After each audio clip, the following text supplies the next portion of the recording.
So, Dana, you're going to be pretty wide or tight or in between? Greg said he was going wide last week, and it did look pretty wide. So it'll be Like, we're going to seed it?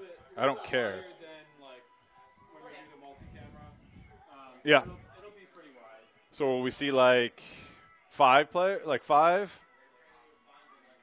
mean, it depends on how far they are downfield. Yeah. Like sometimes you end up with, like, you have a really wide shot. Sure. There's nobody in the shot. Yeah, right. But, yeah, I mean, I'll try and get, at least 2-3 guys in the staff.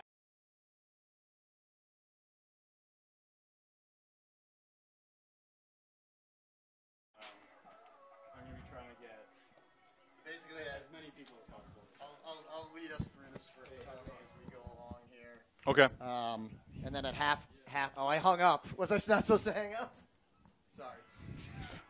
I could hardly hear him. I was like, why you on speakerphone? Did you have anything interesting to say? Basically, it's just like because he's following along with the graphics back in the Oh. office. That's why we need to follow the script. Oh. At halftime. I thought our voices cue him. Well, yes, but it's just. It's a give and take, yeah. Sometimes he has to lead us.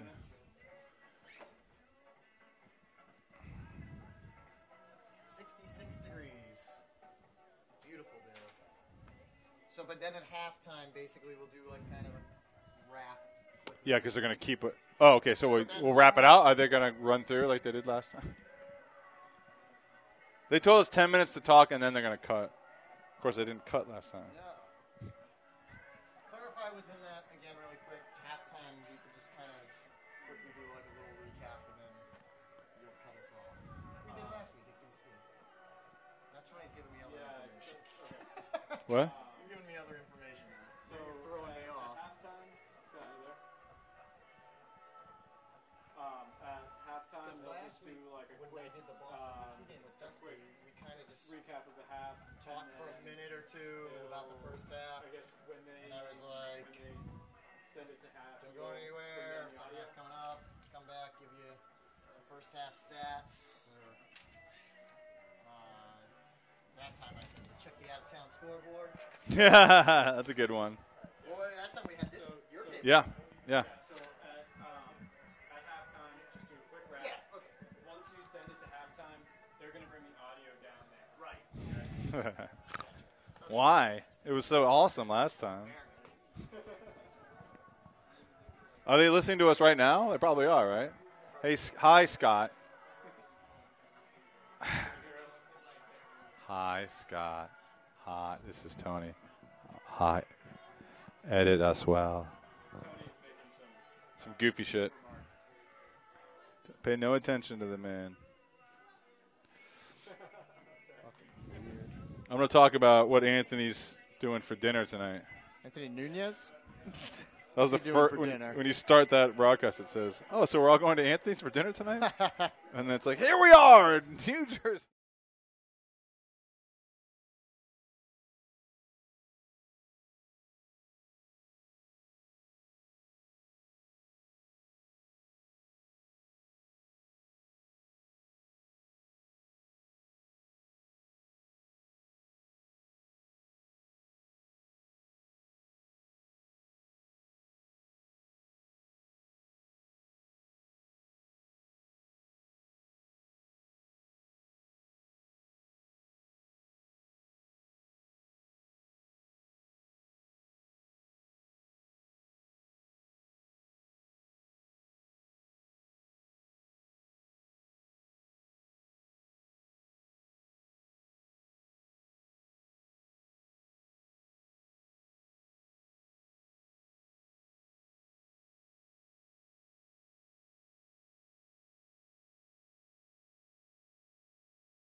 I'm counting myself down. Okay. Tony, you good? Good. All right. Good afternoon, ladies and gentlemen. Welcome into Bell Stadium in Orange, New Jersey for today's Week 2 matchup here in Major League Ultimate between the New York Rumble and the Boston Whitecaps. I'm Jeff Poster alongside Tony Leonardo. So glad you could be joining us here on MLU Live in Week 2. The Whitecaps coming in at 1-1 overall, making their third appearance already after a doubleheader on the road last weekend, beating the DC Current and then losing to the Philadelphia Spinners. New York 0-1 after losing to the Philadelphia Spinners themselves. So a common opponent already between these two teams, Tony, on what is a absolute beautiful afternoon here in Orange, New Jersey. 66 degrees game time temperature. Clear blue skies, a little bit of wind, but just enough, I would say, to make this an ideal place for Ultimate today. Yeah, the wind actually kind of feels nice cool breeze. It does get a little bit gusty out there, so expect that to affect the disc. Going from the left of your screen to the right, that will be the upwind direction when it does gust.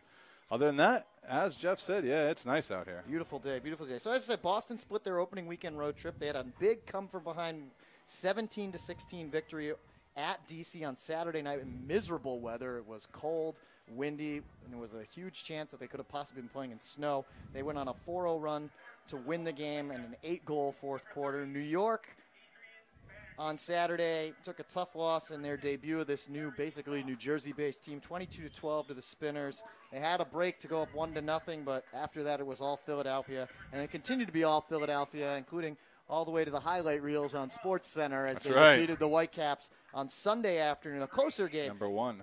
18-16 that game. So Philly at the top of the East. They're down in D.C. tonight, 2-0 for them. But these two teams, anyone's game here today. So, Tony, let's talk a little bit about some of the guys that we should be watching out for in this one. First, on the Whitecaps, it's the defending Defensive Player of the Year, and he's now a tri-captain here for the Whitecaps. Christian Foster, he's been a big puzzle piece for them.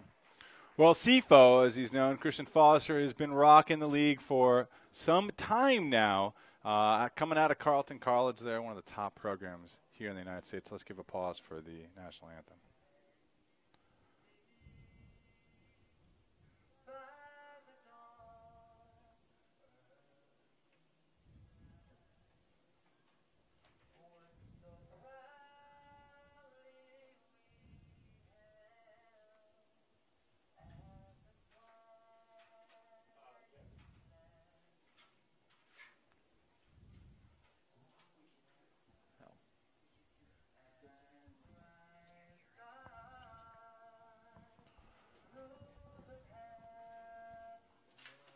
Okay, so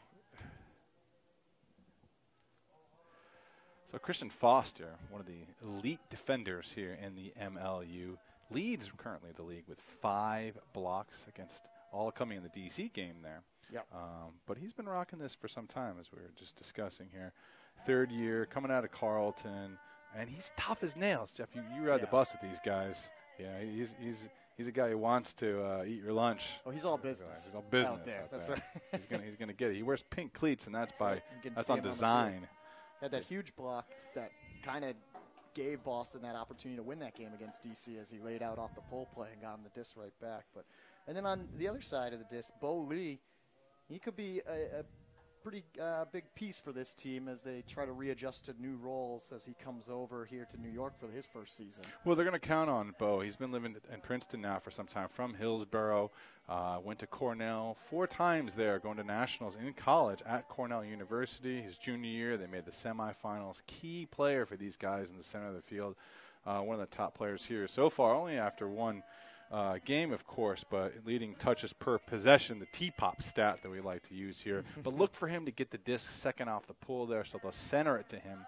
He's going to look downfield either to Marquez or to Scotty Zoo. He was telling me that earlier, to make some plays. So he's going to be key for them if he can get a good possession-oriented game and open up the lanes with a good deep huck or two, which he does have from the forehand side especially. It could really be a big factor for the New York Rumble. They definitely need someone to be that calming force there in the middle of their offenses. So many new players on New York and trying to adjust to the pro game here in the MLU. Let's talk about it's not just a single-player game. It's a team game, and we've got some keys to the game. So if Boston's going to go on to win this one on the road, what exactly do the Whitecaps have to go out there and do today to try and pull off the victory? You look at that first one, it says win the wins. That just means they're the favorite, and they should win this game. And, there's no argument there. And, play up to your status. Play up to your favorite status and win the game. Don't take anybody lightly. Go win the wins you're supposed to win. Start strong. Well, I'm not so concerned about this. They close out strong. That's a little bit more important. Saw that, yes, definitely. They kick out strong. So, but still, keep the confidence up and kind of ride it out. Start strong, get a break in this game. Unknown New York. No one really knows unless you're playing mixed ultimate in the Mid-Atlantic and you're playing against Garden State, kind of what the Rumble has in store necessarily. A lot of athletic players, a lot of young players. That could potentially trip up New York and their matchups especially. And speaking of New York, if they're going to pull the upset over the defending champs here, two-time champion Boston Whitecaps, what do they have to do to win this game? The first point is excellent execution. Look, here's the stat from last week. They scored 29% of their total offensive possessions. That's very poor. Yes. Unlike last year, where they actually did not do a very good job on their defensive breaks, they did score 50% on their D chances. So on D, they're looking good. On offense, execution. Come on, let's connect the dots. Let's make some passes. Let's get in the end zone. Futures market. Well, I like that. We saw them out there, Jeff. They still look pretty loose. They feel kind of like they're a loose young team. They got nothing to lose, and they're all about positivity, getting better every week. So let's keep doing that, and I think we will see that. I like their vibe. Slow Boston's pool plays. People have been trying to do this for I don't know how many years. Long time. I can almost tell you how many years. It's longer than 20. And this league, as long as Boston's been around, yes, it's not easy. But if they can find a way to do it, kudos to them. And that'll help them win the game. Well, we just had our flip between the captains there at midfield. We're getting set to go here. The New York Rumble and the Boston Whitecaps. Boston trying to get back on the winning column. Well, both teams trying to get into the winning column, obviously. Whitecaps will be in their white uniforms with the blue numbers and trim. New York in their green tops with the gold pinstripe. Very New York-esque type of uniform with the black numbers and trim.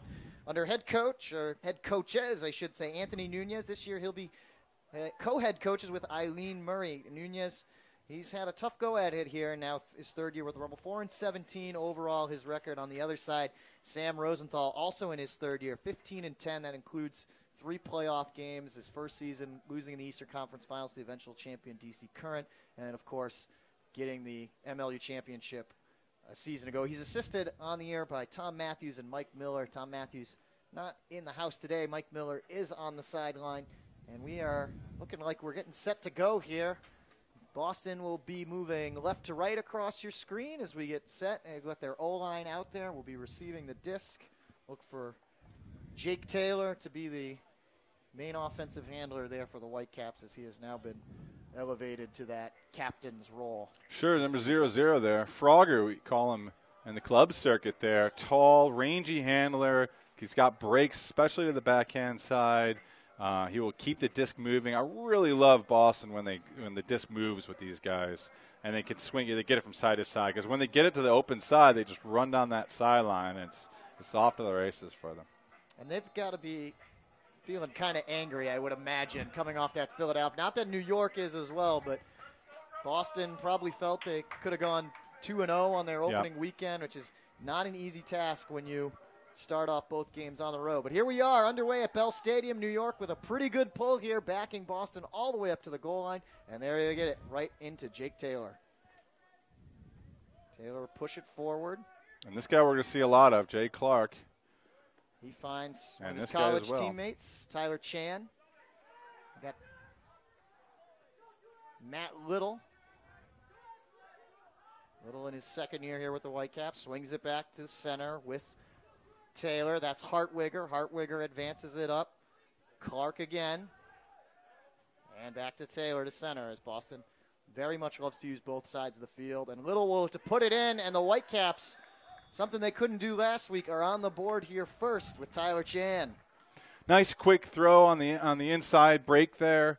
on the backhand side and gets it in. Defense a little, just loose enough. It was there, just loose enough to allow the score.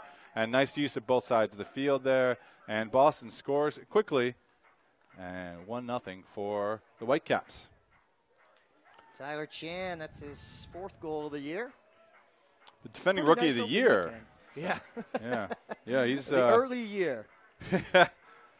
No, didn't he win it last year? Who won the rookie of the year last year? He did not. He came in 2nd Ooh. to Billy Sickles of Philadelphia. Don't tell him that, though.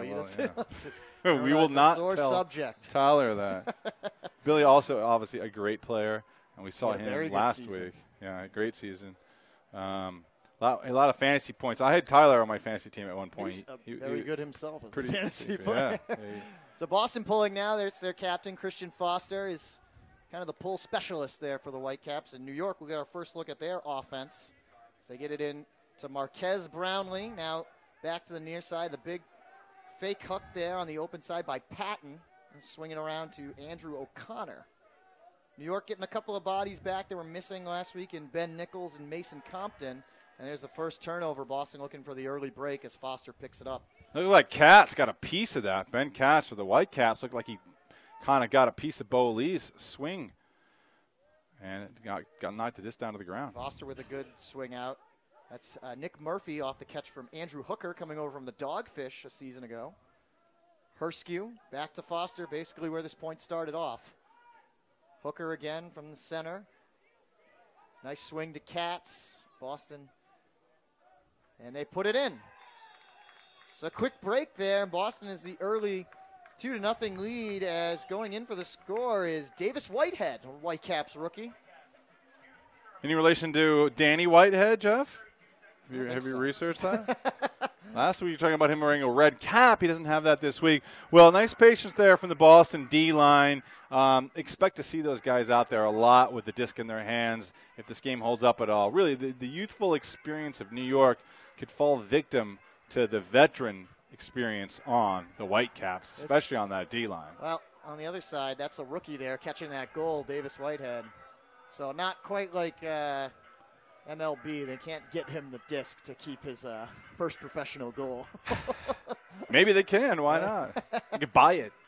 So his first one. Ben Katz gets the assist. That's his second. Well, double happiness there for Katz. Gets the block, gets the assist. It's bookends-esque. Bookends-esque. I like it.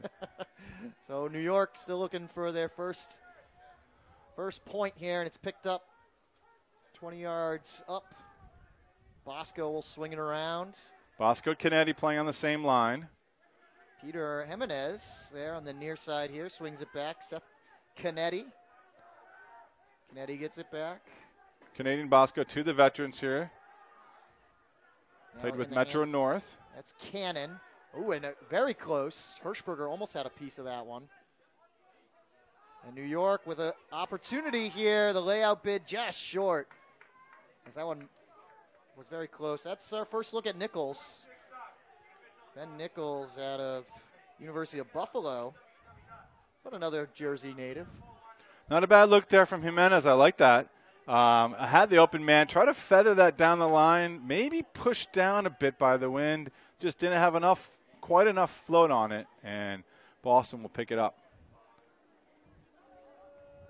Thomas Edmonds will send this one deep. It's going to float out. Victor Lua underneath for it for Boston. He skies through a huge crowd and comes down with it. Wow, he stood there the whole time and was able to make that play. Amazing. Canetti on his back there. Not enough. Hirschberger gets it around to Banerjee, the former Rumble. Hirschberger with a good cut. It's a bid, what a and D. it's a better defensive play there by New York. Great job by Jimenez to read that. Caesar, Pop into the open space there. Get back his turnover. or Jimenez, rather. Bosco will start things off. New York now with an opportunity. The mark not on. They're going to rip this one downfield. Good Nice throw by rundown Canetti. by the Rumble, and they get past everybody. That's Nichols, a guy that co-coach Eileen Murray said that she was excited to have this week that she didn't have last week. Well, that's great. He stretched it out twice there. That's two excellent cuts he made to the end zone. The first one he didn't get. The disc was a little too far from Jimenez. Jimenez gets it back, and Canetti finds him open. Two men on him. He outraces them easily into the end zone. Beautiful throw from Canetti, who was only around for the last half last week, and the run will get on board nicely. Ben Nichols, a pretty big guy, 6'3", the 26-year-old. Out of as I said, the University of Buffalo, long stride there running. You know, I was kind of surprised. I thought the Whitecaps defenders would catch up. As a long stride man, as a tall man, yourself, Jeff, as you know, I don't have that speed. So I tend to think that long stride folks will get burned deep.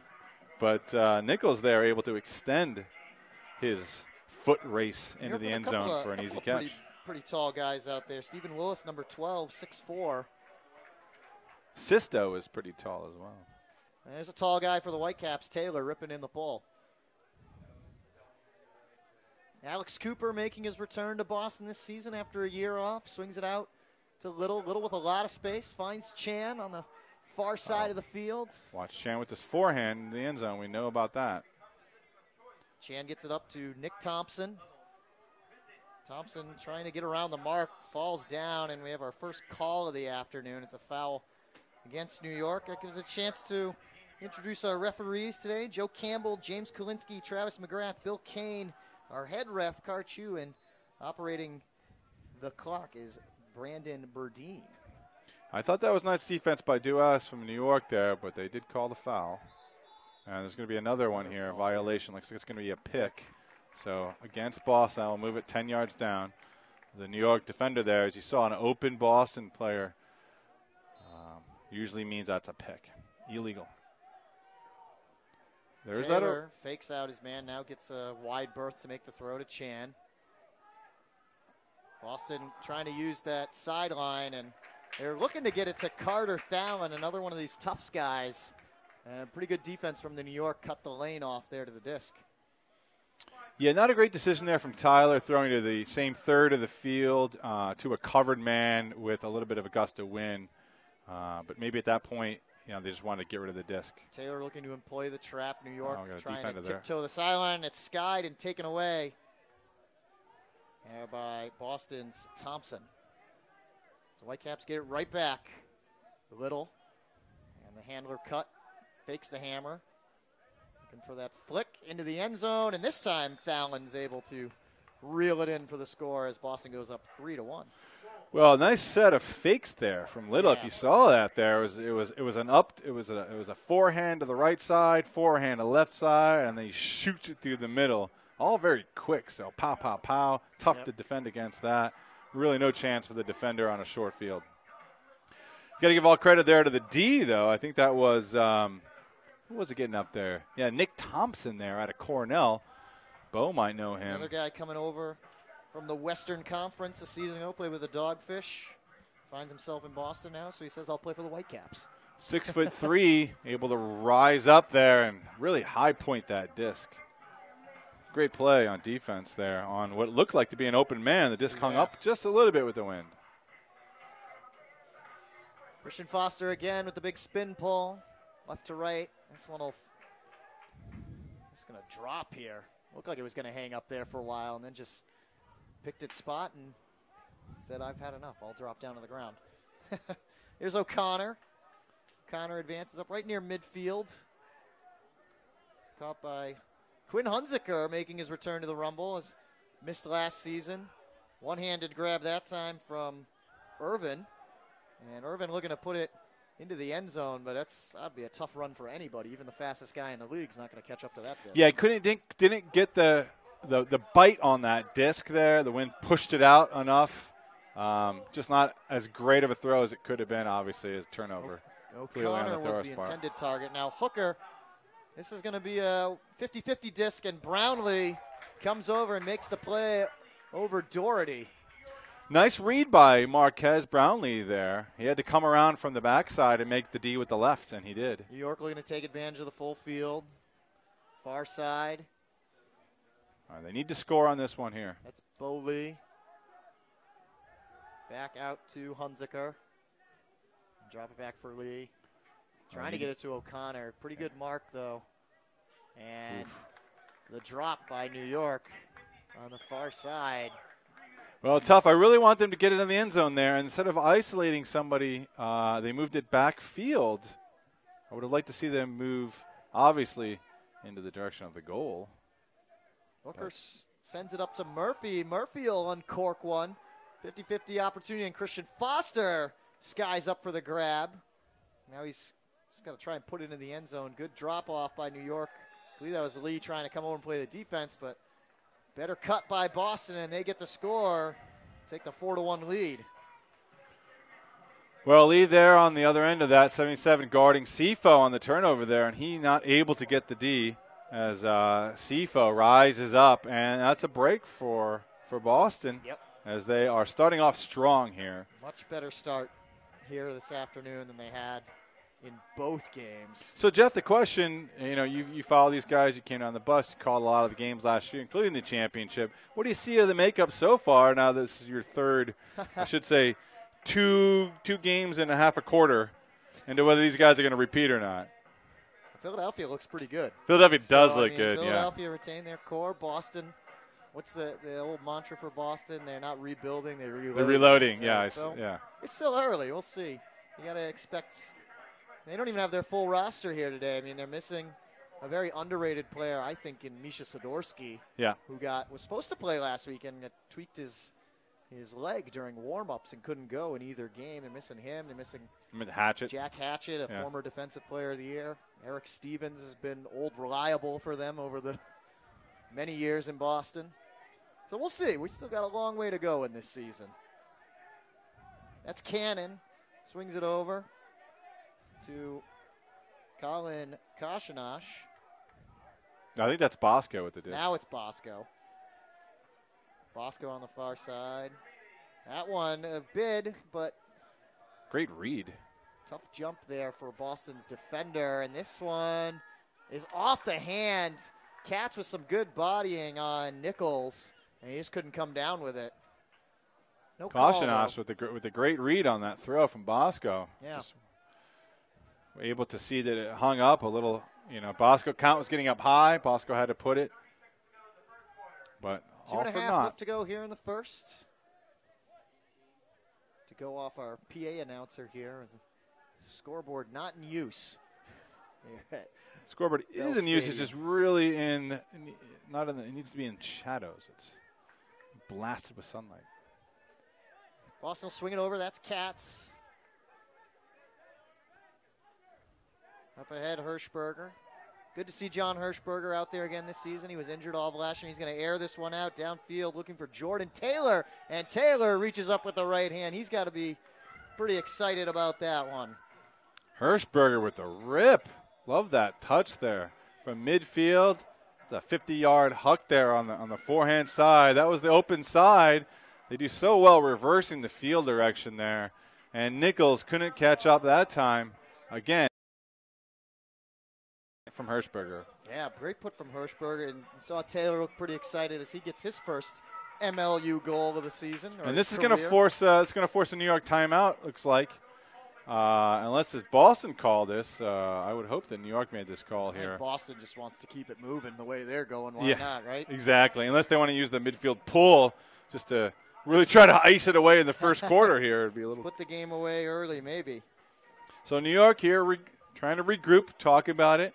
We talked last week about how they were playing chemistry lines, even lines, as Coach Nunez and Murray were hoping that the players' sort of camaraderie on and off the field would pay off on the field with being able to find good connections and good skill sets on the line that they're playing. So not necessarily an O-line or a D-line, but guys that can go either direction, so that if they do get a turn, they have a good chance of scoring. And then on offense, they just feel like comfortable playing with each other.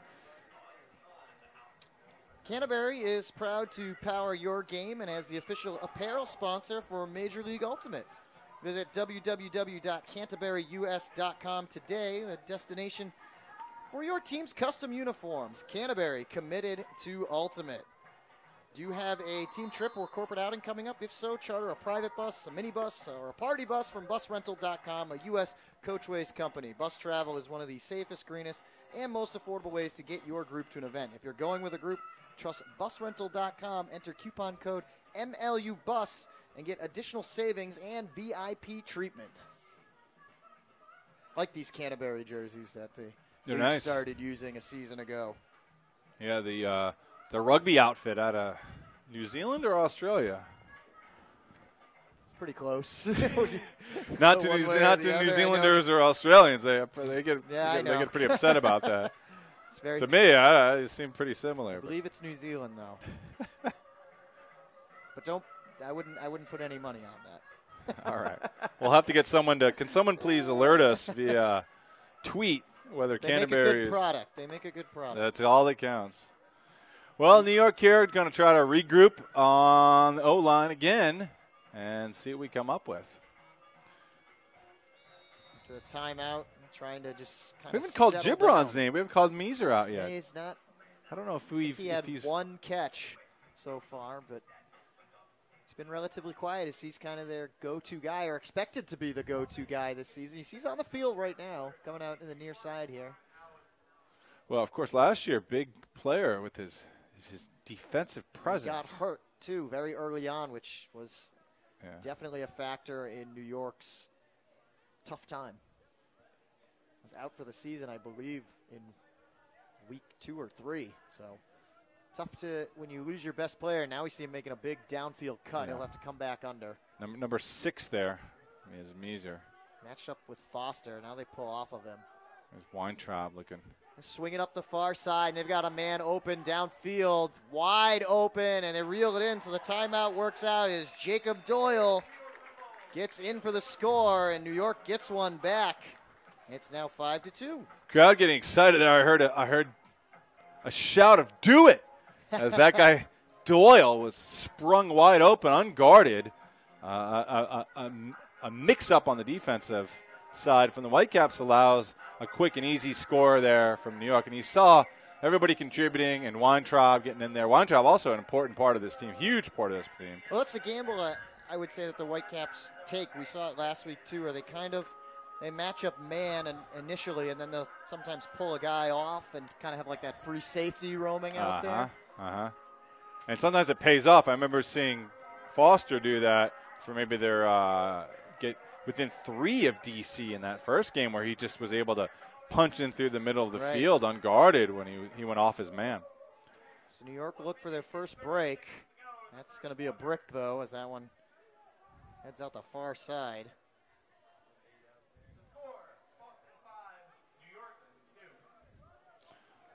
Sandy Hartwigger, The veteran. a veteran, a rookie in the MLU, but a veteran of Ultimate out there. We'll start things off. Finds Piers McNaughton. McNaughton had a huge week last weekend. Yeah, the leading goal scorer in the That's MLU right now. 10 points on the weekend, and was definitely a difference maker against DC. That's Clark. Clark, the former next-gen player, if he looks familiar to you. Clark trying to get around Marquez. I don't think that's what he wanted to do, and New York will have the opportunity for the break as Taylor couldn't catch up to that one. Great mark for Marquez. Count getting up high, and Jay Clark had to throw it. Good Ooh, layout nice bid layout. that time. O'Connor swings it over to Patton. I think New York is starting their cuts to the end zone off a little late. Their timing seems to be off a little bit. Here's Brownlee. And that time O'Connor laid out and couldn't corral it.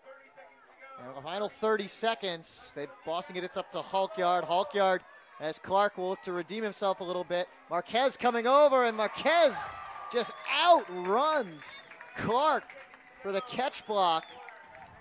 Don't think Clark realized he was there. Mistake by Jay Did Clark. either. Yeah. New York has got to get somebody downfield. The clock is in the final 10 seconds. Zoo will center it.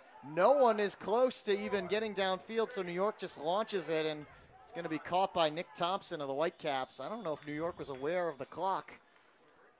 Yeah, they had their end zone guy. The guy who was there actually cut back down the field. But hey, not a bad way to end the quarter, at least a little bit there for New York. Get on the board. See some nice plays there from Brownlee, and only down by 3 here. Yep, We 5-2 head into the quarter. Boston after 1.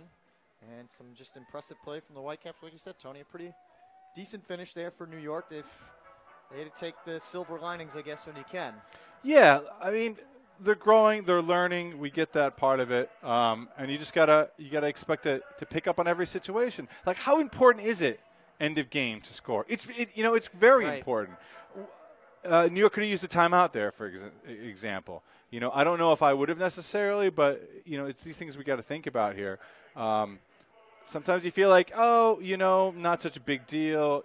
We saw in your DC game and the Philly game when Hironet made that amazing chicken wing throw at the end of the half to score how big these points can be at the end of halves and quarters. I haven't seen that play. Now, while it's a little contested amongst the Ultimate community, whether it was even here in the press box, not, apparently it's contested. It is. By our cameraman has said so. Check on the internet and everything. I think it was a great play. But regardless, if you haven't seen it, it's definitely worth looking.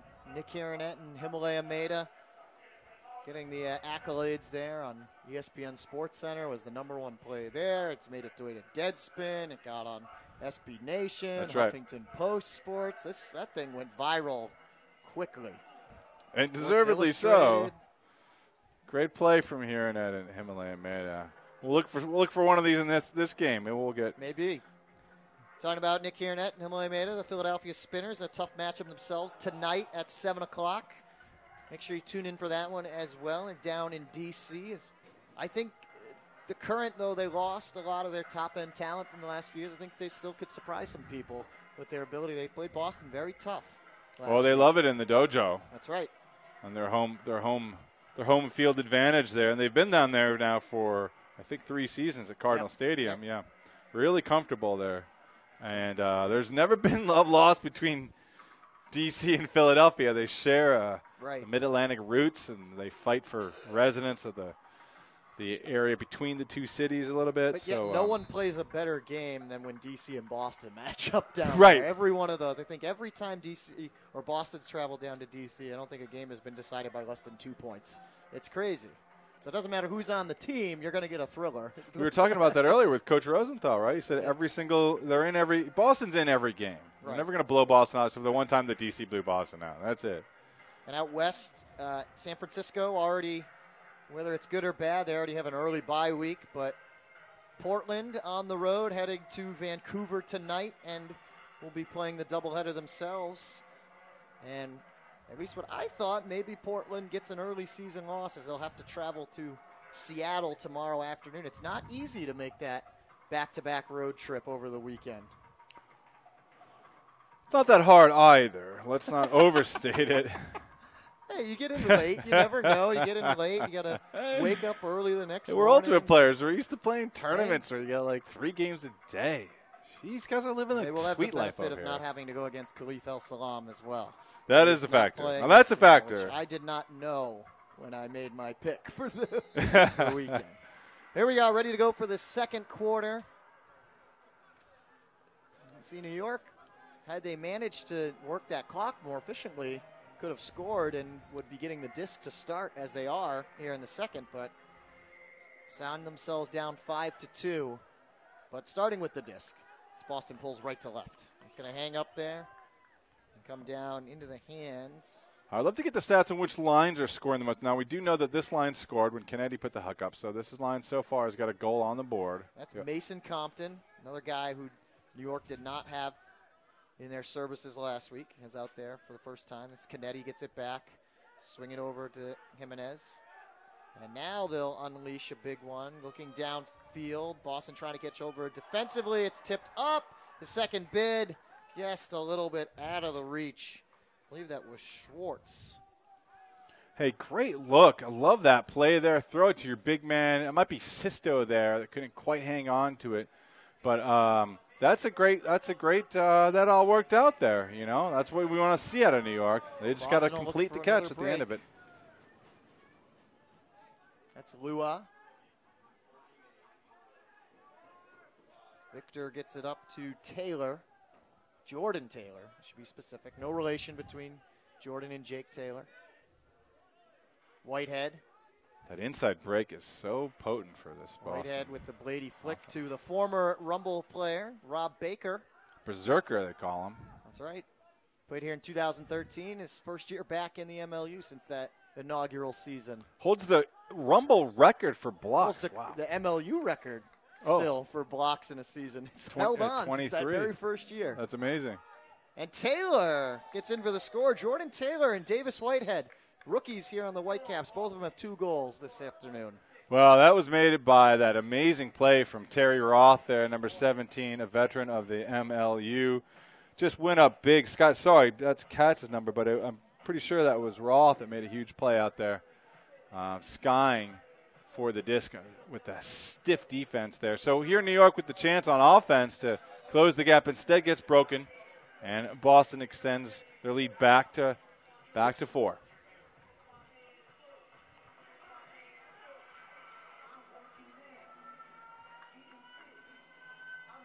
New York missing a opportunity there to score as they had a man open downfield, and it just popped up out of his hand. We couldn't quite tell. Might have been Sisto out there on that last bid for New York offensively. Former Rumble and spinner Sean Murray in the house. Is he? Attendance. Hey, now, there you're right. Sitting He's right wearing there his in Rumble front of jersey. us. That's how I knew it was him. Brought the family. I love it. So still Sean. out here to support his former teammates. Yeah. Sean, a great Brownlee player. making a big cut downfield, trying to go one-on-one with Doherty. It'll be anyone's disc, and Brownlee looks to go up for the sky and mistimed his jump, and it just goes over his head. Good Brownlee defense can get from up Doherty. there. Yeah, good, yep. Doherty ran him off the line a little bit. Marquez went up. He always tell you to go up early. Just a little too early there. He couldn't quite hang. The disc floated a little bit there. And There's Terry Roth making that catch. Frederick Braz, in his first year with the Whitecaps, played 2 years with the Spinners, was making an undercut, and they shake him off. Now Hirschberger, this time it's Terry Roth headed in, and Roth, he really skied up for that one. And you know how it's Terry, because you're going to get a top 10 Terry backflip at the end of every score. well, that was impressive. They just made that look easy. How do they go down the field so fast, Jeff? I mean, here they are, and basically like 6 throws. They're in the end zone, and it just looks easy as can be. And now they're calling the timeout, Boston, to go for the Beckett rule, the half-field pull. So it's going to be a tough approach here from New York. They might be pinned back here on the half-field pull. John Hirsch to 7-2. Just Great. very much in control. Yeah, like you said, great to see him back there. Yeah. Missed last season with an injury. He was on the sideline a lot, moping around a little bit. Not moping around. Actually, but, I believe acted as an assistant coach for Oh. one of the games. I Yeah, call it's a that shame. moping. He was just a couple of weeks before, or a couple of days before the season started, injured his shoulder, had to have surgery, and Boston lost one of their captains. Yeah. He's one of the captains on the defensive side of the disc. I love how Roth went up there with his left hand, hung up in the air just for a little bit there, and double realized, jumped. realized that, like, well, you know what, maybe the left's going to be a little short on this one. I'll put up my right hand as well, and catches it with his with his right, while play. floating seemingly in the air. Terry Roth is a guy that we've seen now. He's a 4-year veteran for the Whitecaps, and each year he seems to get a little bit better. Well, they told me, Coach Rosenthal told me that, I mean, they were being facetious, of course, but that he works out 14 times a day. It wouldn't surprise me. See his muscles It would on not him? surprise me. That'd be very ineffective to work out that many If times. you, I mean, even more than 3 times. If you stand next to Terry Roth, you could tell. He's going to rip your arms off. That's right. Terry Roth. And beat you with them. 23-year-old young man out of Framingham State. Played the last club season with Boston team Garuda. A lot of Garuda players you That's had right. mentioned, yeah. The club circuit. So let's see which line's out here. Weintraub. See Meeser out there. Yeah, they got to get him involved, I would say. They really do, actually. Yeah, though his cutting actually kind of set up the last Huck to Doyle from Weintraub. He can move. The guy can move, so he was open almost most of that point there. Now, this midfield pull, I think, is the first time Boston has gone out there and Christian Foster is not He's not making doing his the midfield backhand, pull. that backhand blade. That's right, and he is so effective at it. But that's Ben Katz who will attempt it. And we'll see if he employs a similar strategy to Foster.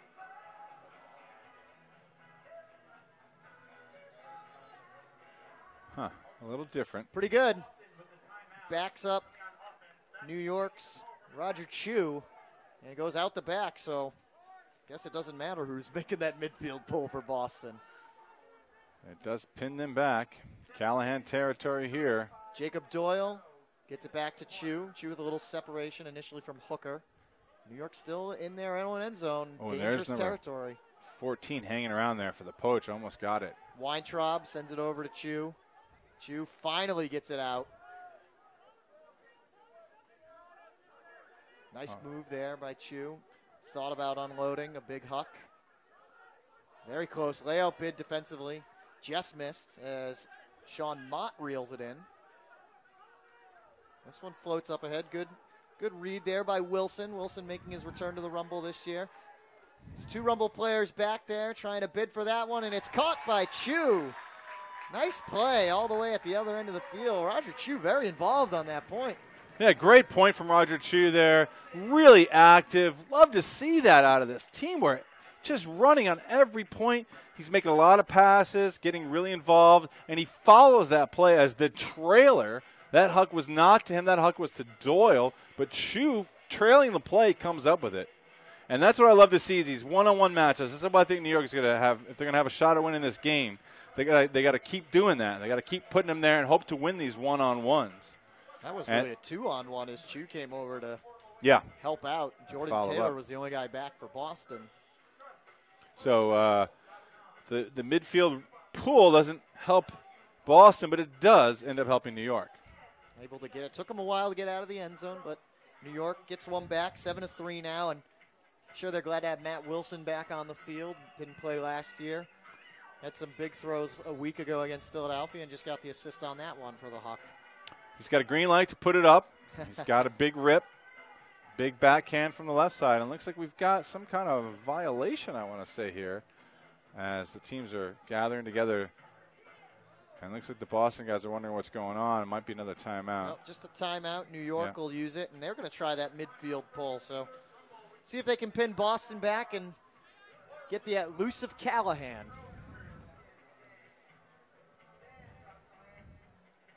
So we talked about this a lot last week about the New York Rumble and how they've got their strong New Jersey roots, playing again here in the state of New Jersey as they have their entire career. But instead of pulling from the tri-state area and the New York City and so forth, they have ended up with a team almost entirely of New Jersey natives. Yes. So I tried to think about some of the famous New Jersey Ultimate teams of the past. So I've got a list of some names for you there, Jeff. See if you recognize any of these. Knights of Knee. Know that team? I know the Knights who say knee. Yeah, exactly. That's what they're named after. No passing zone. Nope. Is that right? You were going to stump me very much, Looney Tony, Tunes. on this. You know who played for Looney Tunes, I Jeff? do not. You tell me. Matt Gray. There you go. Our very own MLU's Matt Gray from the NJ on the team Looney Tunes. And those teams are some great teams. Rutgers women went to nationals. Rutgers men, who we see with a lot of these players here. Gibran, Scotty Zoo, of course, they went to college nationals a couple years ago, and that's why we're seeing the excellence that they bring to the Rumble out there. How about the new additions to the Whitecaps this year, Jeff? Yeah. They brought a lot of out-of-towners have moved to Boston, apparently, and joined in for the cause here. Or guys that are just coming home that were out of town. Oh, really? Okay. They come back, Well, Jay Clark, I saw, is from my neck of the woods now, Hudson Valley there. But he went to Tufts along. Oh, okay. Those Tufts guys definitely try to recruit their own, it seems. Yeah. They could put out a line plus of just Tufts guys out. I'm looking at it here. Carter Thalen, Nick Roberts, Tyler Chan, of course. Banerjee, Piers McNaughton's a stud. Sam Kitra-Schnell. Alex Cooper. Hatchett. Coop. Lots of Tufts guys. So they're must be doing something right there at that Tufts Ultimate program, producing professional athletes. Well, they've been at it for a long time. When did they start? 78, 77? The Tufts team's been around for years, and they're one of their the E-men. The E-Men stands for the Elephant Men. That's right. Is Tufts College, nicknamed the Jumbos. Number 1 nationally ranked lacrosse team at the Division III level. Back-to-back national champions. Division III. Lacrosse is an interesting sport in that I think there's not a lot of difference between the Division I team versus a top-tier Division III team. Oh, is that true? I think so. My school, Notre Dame, their lacrosse team is amazing. It's excellent. One of the elite teams. And if you're saying that Tufts can compete with, say, Johns Hopkins or North Carolina It'd be or fun Duke to watch, or wouldn't Notre it? Dame. Well, we're watching Ultimate here today as New York trying to put on a double team on Alex Cooper, one of those That tough pool guys. didn't go so well there. Hit the back ends and did pin, and that one just missed, and the layout bid, and that's Cooper. And then Cooper sends a hammer to get through the double team, cross the field to Hartwigger. And look at this, Boston just gelling on offense. Fallon right back to Chan, cross to Hartwigger. Hartwigger looking for the end zone, and they got it. You might pin Boston back, but they're going to still move it down the other end of the field, it seems, as Nick Thompson gets the goal. And it doesn't matter what kind of defense. What a change of fortunes for New York. Here we were kind of just talking away, and the turnover attempt comes. Really, they've got the chance there. They pin him back. The loopy throw here to the front sideline, and it looks like it's going to be a turn. Great defensive effort there from the Rumble, and one of Tufts' zones, Alex Cooper. Coop follows the play, is able to lay out, snag it, get it on the field, and from there it's a fast break. So in 1 second they're in danger of it being an easy turnover. The next thing you know, they're off to the races, and they got to score without the count ever getting up to 2. Yeah, they had it right there in front of the New York sideline, nearly D'd up, and it was that hammer from Cooper really broke it open there, really crossed up the field. Cooper saved it and then sent that cross-field hammer, and that once they got it up to Chan and Fallon, they were off to the races. It was off. Hartwigger's throwing it into Thompson. Off and running. And sometimes if you blink, you're going to miss the play that Boston's pulling off as they pull right here. There's Bosco. Send it out. Reeled in, and we'll elevate this one, and just some speed there from Hirschberger using his long stride near the catch D. Well, slight miscommunication there. I thought he was off, too. I thought 95 from New York, Kochinash, was going to go, and so did Hunsaker. So Hunsaker put it, and the Kochinash. Hirschberger with a good put. That'll hang up, and Foster with the layout. After a little bit of contact, comes down with it.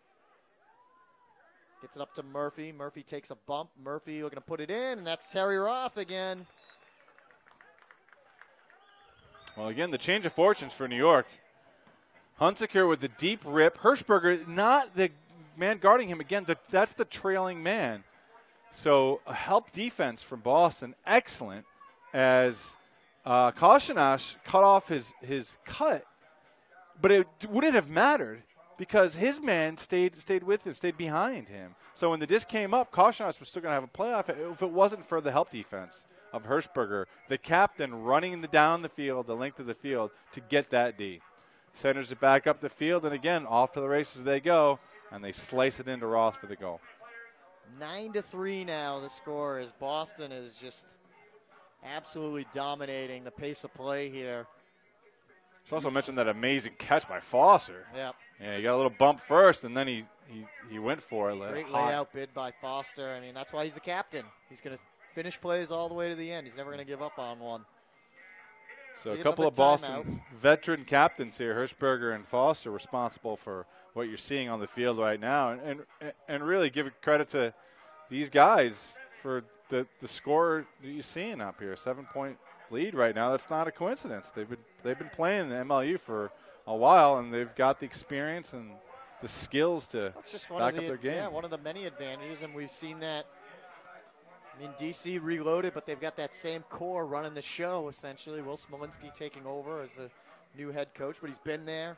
The operation still being run by Matt Dewars, and it's the same here in Boston. They've got the same core group of guys running the show, Sam Rosenthal, Tom Matthews, Mike Miller.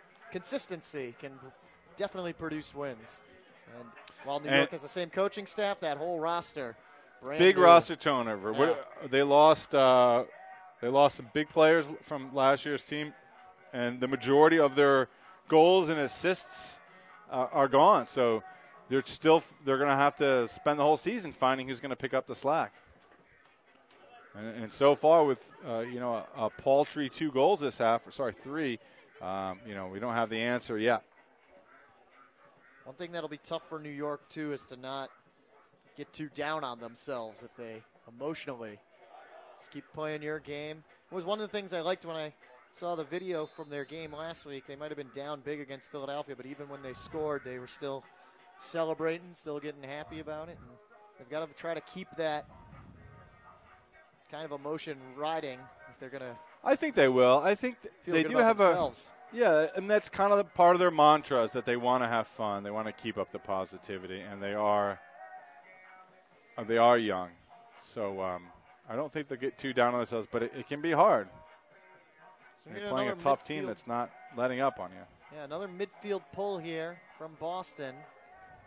And this time it's going to be Andrew Hooker. So Whitecaps maybe seeing who else can pull off this midfield pull in case Christian Foster is not available to do it. Hooker, decent one. New York stops it, though, before it reaches the end of the end zone. This would be a great cut if they can come down with it. Doherty racing over defensively, and it's just going to be a little bit too much for Christian Doez.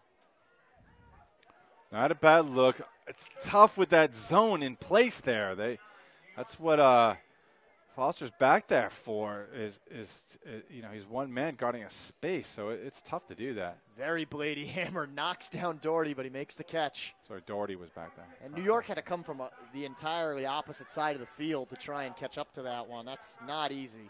Yeah, and that's what the zone makes you do. Right. Because the defender's in the center of the field.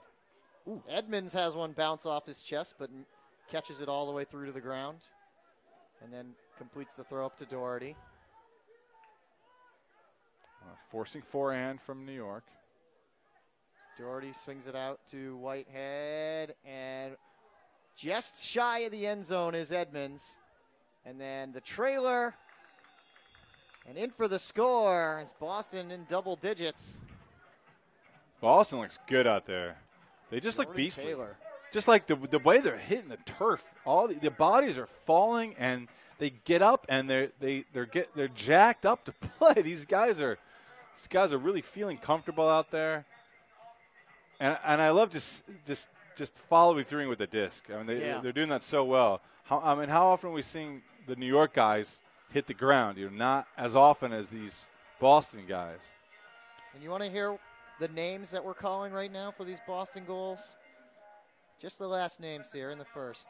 Chan, Whitehead, Thalen, Whitehead, Taylor. And now the second, Taylor, Roth, Thompson, Roth, Taylor. Now that's not Jake Taylor, that's Jordan Taylor. Davis Whitehead, Carter Thalen, Tyler Chan, Nick Thompson, and Terry Roth. Jordan If you Taylor, had to guess who was going to be scoring Boston's goals, those were probably not the names you would be calling out. So Boston's you would have New guessed York with their new guys, too. Yeah. Starting D-line, you would guess, but you're right. They are working it to some of the new guys. Rebuild versus reload. That's what we're seeing. Well, timeout New Yorkers. They're going to try to get an offensive pull play going on here. They're going to get something going. They're being outscored right now 5-1 here in this second quarter. Coach Murray talking with her team down there.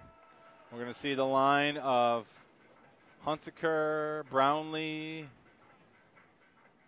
A lot of praise for Coach Eileen Murray from Sam Rosenthal today.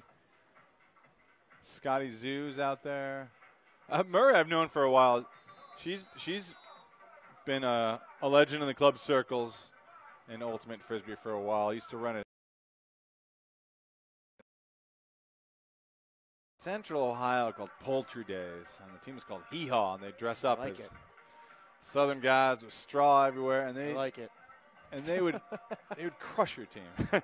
This team was like partying fairly decently, and they just destroy the team that your team on the field. So a combination of like have fun and dominate runs. It's the best kind of combination. That's what makes Ultimate great. So Boston will employ their third midfield pull. That's their final timeout, and back to Christian Foster for the midfield pull. Good gosh, that was another Boston timeout, huh? Yeah, why not? If Why you're not? the Whitecaps, and that's Yeah. what makes good teams good. Ooh, that's a that turn. one hit. That's a turnover.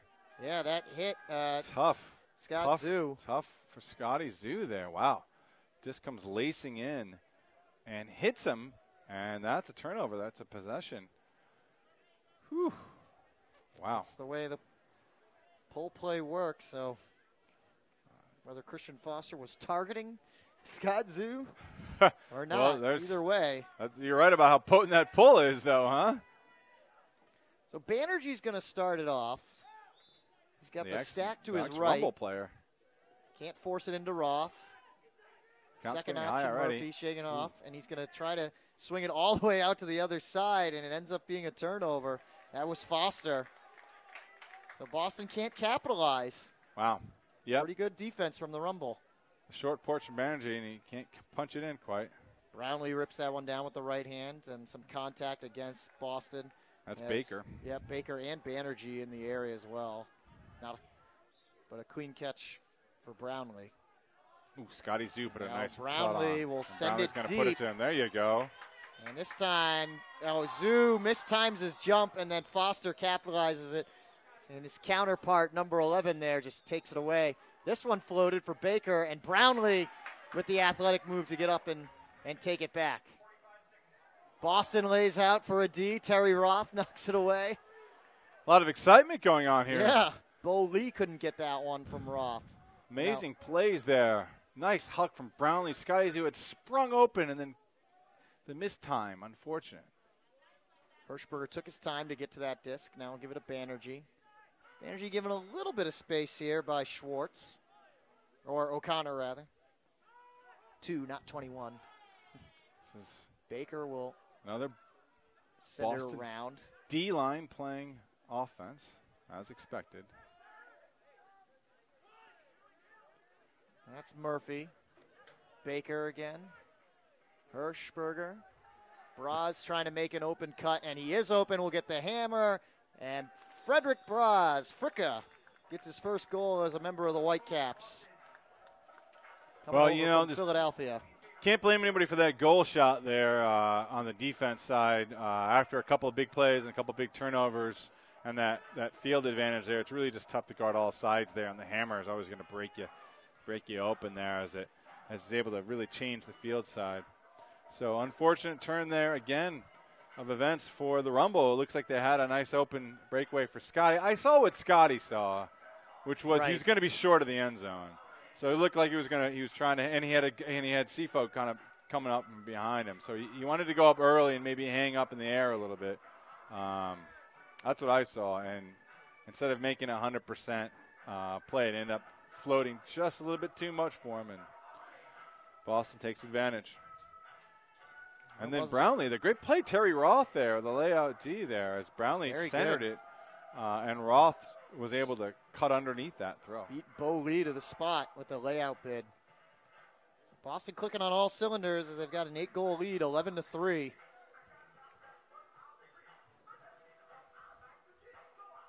And Hooker with the pull.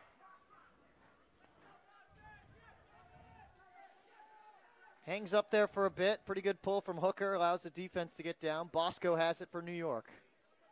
Trying to direct traffic a little bit. Swing it back out.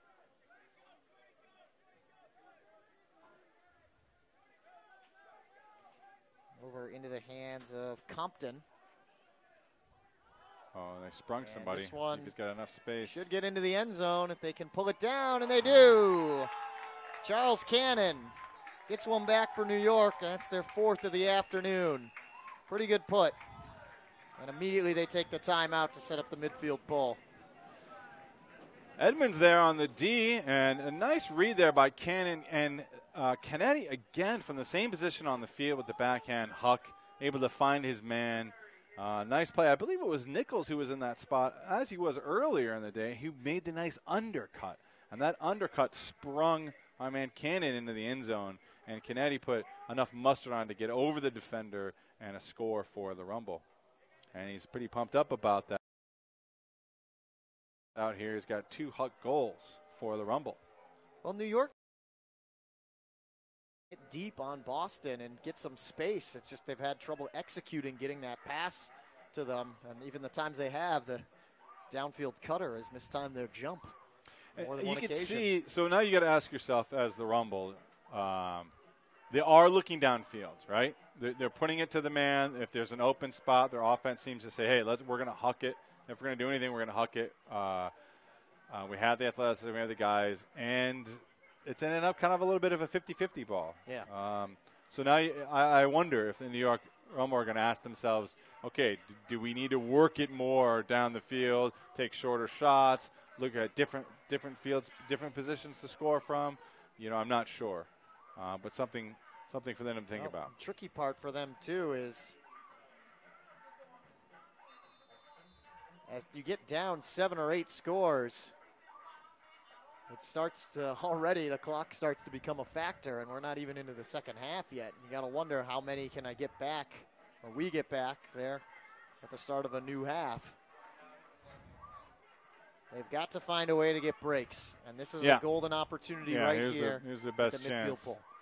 Now, unfortunately for them, the wind that is out there is going from right to left, so this pull that they're sending to Boston won't necessarily produce an upwind O point for Boston.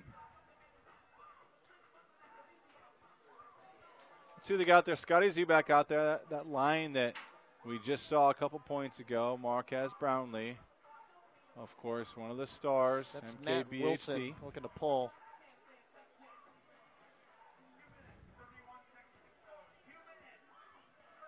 Two and a half left to go here in the first half. Boston on top of New York, 11-4.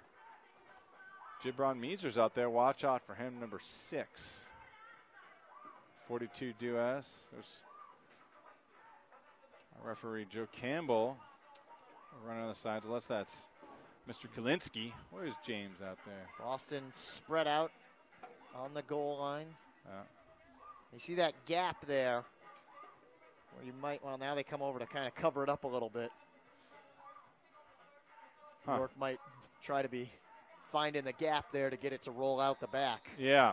Here we go. Yeah, I see how they've spread that nicely. Oh, this is going to go out the back in the end zone. Sail out could the be back. A field goal. Yeah, a little Very short. close. Very close. I thought that was going to go onto the track immediately, but it just touched down just beyond the back line there. Unfortunate for New York there. Instead of pinning them back at all, they're going to get an easy 20-yard upfield reset in the center. Matt Little fakes a big huck, instead just swings it over to Hartwigger.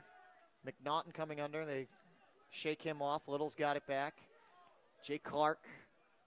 It's been a while since we've seen the Boston offense. Exactly. I was just thinking that.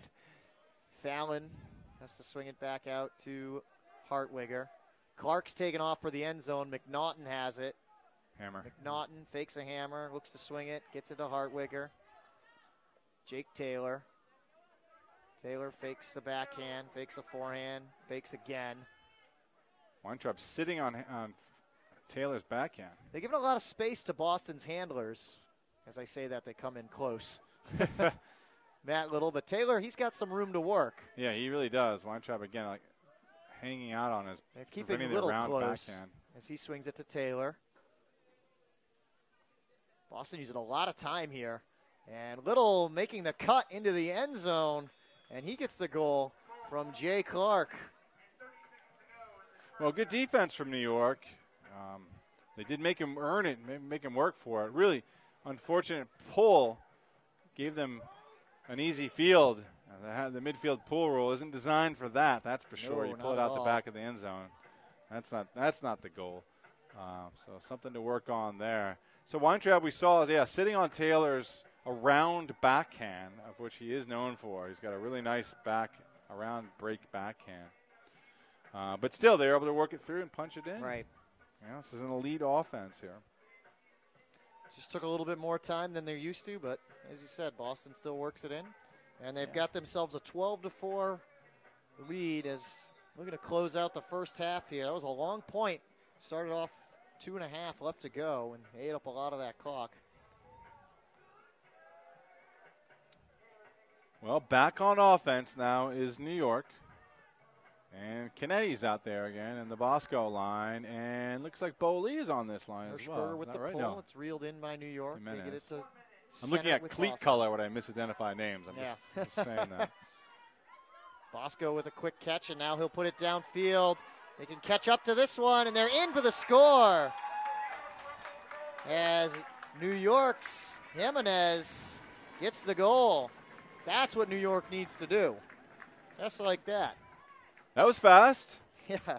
Bosco with the feather touch as a streaking Jimenez down the line gets the score there as the Bosco and Kennedy connection as the veteran handlers on their team. Now, you know, last week Bosco wasn't here, right, and Kennedy showed up a little bit later, and Coach Nunez told me that their average age of the team was 23 years old, They're I very believe. young. And he said that's only because Bosco and Kennedy. Otherwise, it would be younger, like 22. So two of the veterans out there showing how it's done with some nice passes into the end zone. Bosco's only 30 years old, and too, he's only so 30. It's not like he's And what's Seth? Seth's probably Stephen like Willis, 29? 35. Seth Kennedy, Kennedy, 33. Ooh. That's about it. Bo Lee, the next guy, is 27, but a very young New York team. Whereas we're looking at some of these Boston age, Sandy Hartwiger, 41. Matt Little, 29. New York is Misha, the only 29. team in the Eastern Conference without a 40-year-old, which normally you'd think that's the other way around. There might be one team with someone. But good for Sandy Hartwiger, Trey Katzenbach, and Kevin Moldenhauer. Yes, the other okay. three teams. They're still out there running with the young Bucks. Well, this zone from New York here was not so effective last week against Philadelphia. Let's see if they have some more success this week. Now they're back to man, it looks like. Switch back to man as Cooper has the disc, dumps it back to Little, who just scored the last one for Boston. Again, Weintraub giving a lot of space to the handler. Little gets low, puts it up for Cooper, and Tanner Halkyard, a guy who we thought might be a bigger factor into this game, gets his first big touch of the game and gets a score. Or he was told someone we should watch out for. So the question isn't how to stop Boston's pull plays. It's how to stop their offense at all. Like, they just, when they get the run up the sideline like that, they're always a step ahead of their defender. And it's just a mystery of how they do it so effectively. You really only need a step. And they somehow they get it. And then if it's not there, like if you do shut it down, they reverse field side very easily. And they're so good at it. It just seems like the defenders aren't doing their job, but really the offense is just that good. And what does it take to be that good? It's guys setting up their cuts. They're knowing when the next throw is going to be. Not even the next one, but 2 or 3 throws down the line. And then it's foot speed, positioning. And these are all these things they're working on. I mean, all we see here is a guy streaking into the end zone catching a disc, but everything that goes into that is there's a lot. 13-5 as Boston's nearly eclipsed their scores from both games last weekend. They scored 17 and 16, respectively, in their games against D.C. and Philadelphia. Maybe, Jeff, because you guys got down here at noon, right? The bus from very Boston. early. Been hanging around. They've been itching to play. 12:30, yeah. They've been waiting around. Time running low here in the first half. Disc on the far side. New York looking to swing it back to the middle of the field, and now they'll launch one down again, and it's reeled in by Zoo and across the field. I don't know about that throw, Tony. I understand you're trying to score, but across field like that to Irvin, tough to execute. Yeah, that was unfortunate, really, for New York, and I've said that word probably a few too many times. I mean, let's just say that he could have waited a little longer until his man got in position. He was wide. The man was wide open, and he threw it to space. And you would have killed off the remainder of the clock. Boston is going to have an opportunity to. Well, ignore the clock entirely. You just want to score the goal. So right. Let's just say that he saw a man open and he threw it to space. But if the man is unguarded, don't throw it to space. Throw it to the man. He's unguarded. And if the man isn't in the end zone yet, wait a beat and then throw it to him. So he tried to put a feather touch unnecessarily so. Erskew here's the countdown. Quickly gets it up to Lua. He gets it off. It will be a goal if they can catch it. It's going to be a big pileup, and coming down with it is Brownlee. And that's the way the first half will come to a close. Boston, very impressive, Tony. 13-5. New York with an opportunity to get their sixth there right at the end. And nearly gave up the 14th goal as time expired. Yeah, that's the scary thing. Right. Right? It's like, that's how good Boston is. Like, they're going to get a shot even with very little time left. That has it, it's got a chance there. If it wasn't for Brownlee being able to get up, which he can, that's his second or third D this game already. I want to say it's a third D. It could be even worse. So takeaways here from the first half. Jeff, what are your thoughts to start? Boston looked very good, and New York's playing catch-up. That would be the way I'd have to describe that one. Yeah, I can't That's disagree why you're with the that. analyst, Tony. Say it again? That's why you're the analyst. That is why I'm the analyst. Well, you've seen as much as I have, and we're seeing the same thing out there, which is, Boston's running away with it. And they got too much experience and too much of a system. Their system is excellent.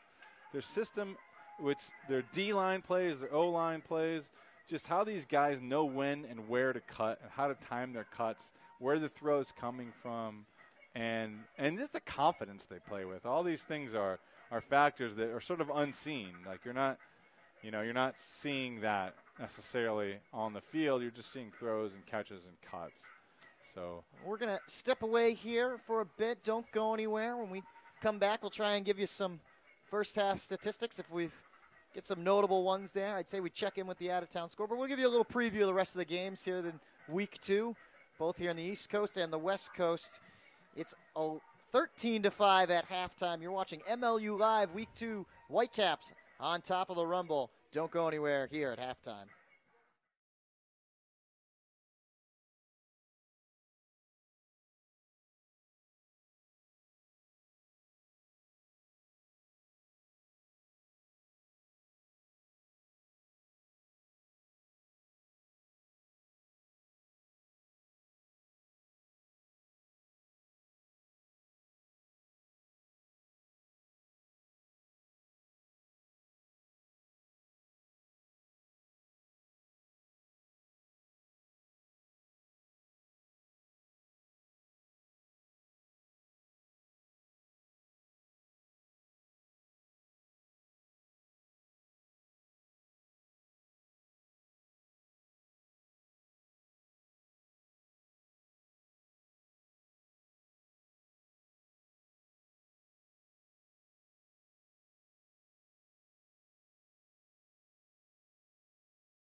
Hi, everybody. Welcome back to Bell Stadium in Orange, New Jersey, as we get set to go for the second half of action between the Boston Whitecaps and the New York Rumble. Jeff Poster, Tony Leonardo on hand here for MLU Live Week 2. So glad you could be joining us here, though it is a beautiful night, Tony. I mean, it'd almost be better. I love that we have listeners and viewers to these streams, but how could you not be out on a night You like can be outside and watch. That's true. Yeah, It's sure. Pick up Yeah, the be- computer. I pick hope up- you had a barbecue, a That's right. picnic.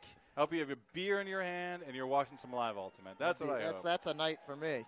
So we got a 13-5 game here. Boston just absolutely dominating the possession of the disc and getting into the end zone quite frequently.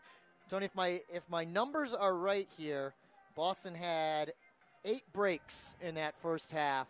Do we determine if that was a record or not? It was 11 is the record for the Okay. first half. We have just been informed by our statisticians here, our generous statisticians here in New York, or New Jersey, I should say, to be specific. I was checking to see if they had broken the single quarter record. That's 7 held by the Dogfish back in that 2013 season when they were the runner-ups in the MLU. Here's another question for you. Do you guys know what their offensive efficiency was in the first half? We'll see if we get that one later on. So one of our points of the game was how poorly New York had done offensively last game, with 29% of their offensive possessions resulting in scores, and I think that number is going to be even lower. Yeah, Boston only with 5 scores offensively, and normally if you were just told that stat, you'd be like, what happened to the Whitecaps? But then when you find out how well their defense has been playing, yeah, right. It's a totally different flip the script. For a second there, I thought you were talking. You just you misspoke and said 5 Boston scores in the place from of New the York, but- O-line. Yeah, the O-line. Exactly. See, you got to listen to the statistic. 5 scores out of probably maybe 6 chances. I think they've only been broken once. So again, here we are with, it looks like New York on offense to start. Yep.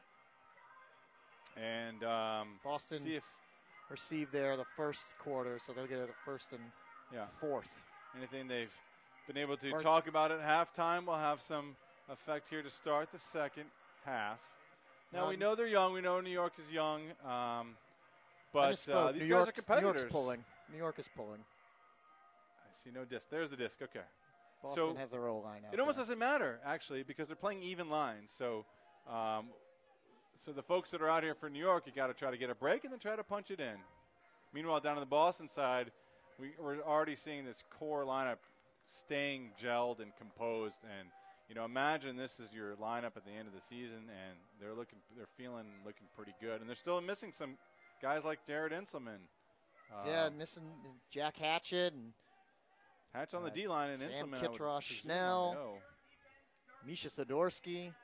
So Boston not even with their full team here in either weekend. So New York in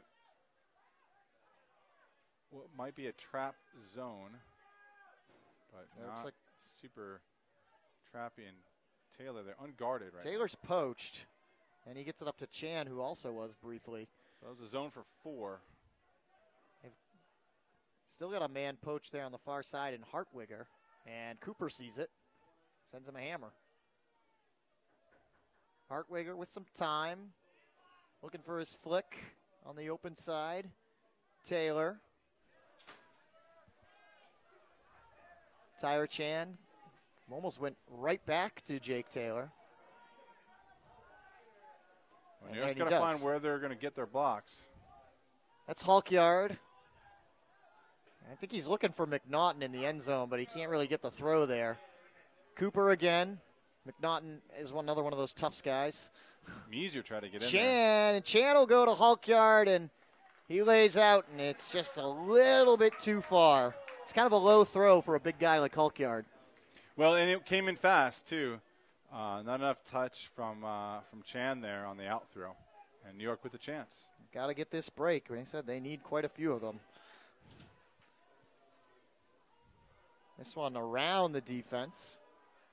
A layout bid, and it's knocked down. Yeah, Meeser and Chan both going for it. Another There's bid a there. good matchup. There's McNaughton. McNaughton looking to put it into the end zone, and he does to Cooper. A couple of former Tufts teammates. And Alex Cooper with his strut after a score. Well, an offensive hold there for the Boston Whitecaps as Meeser and New York looking to the refs for some help there, but none coming. And the score gap widens in Boston's favor.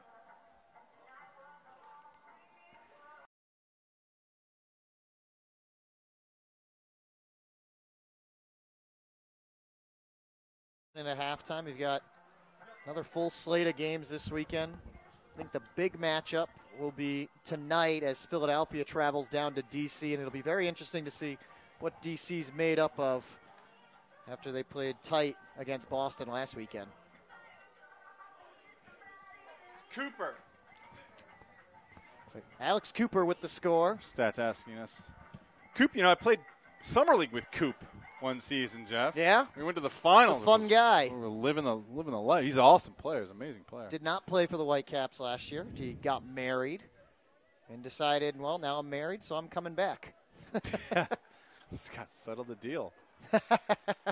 Boston, you're right. They keep sending that free safety guy out there. They have one guy who seems like he's clear to try to poach into the lane. Matchup man. Yeah.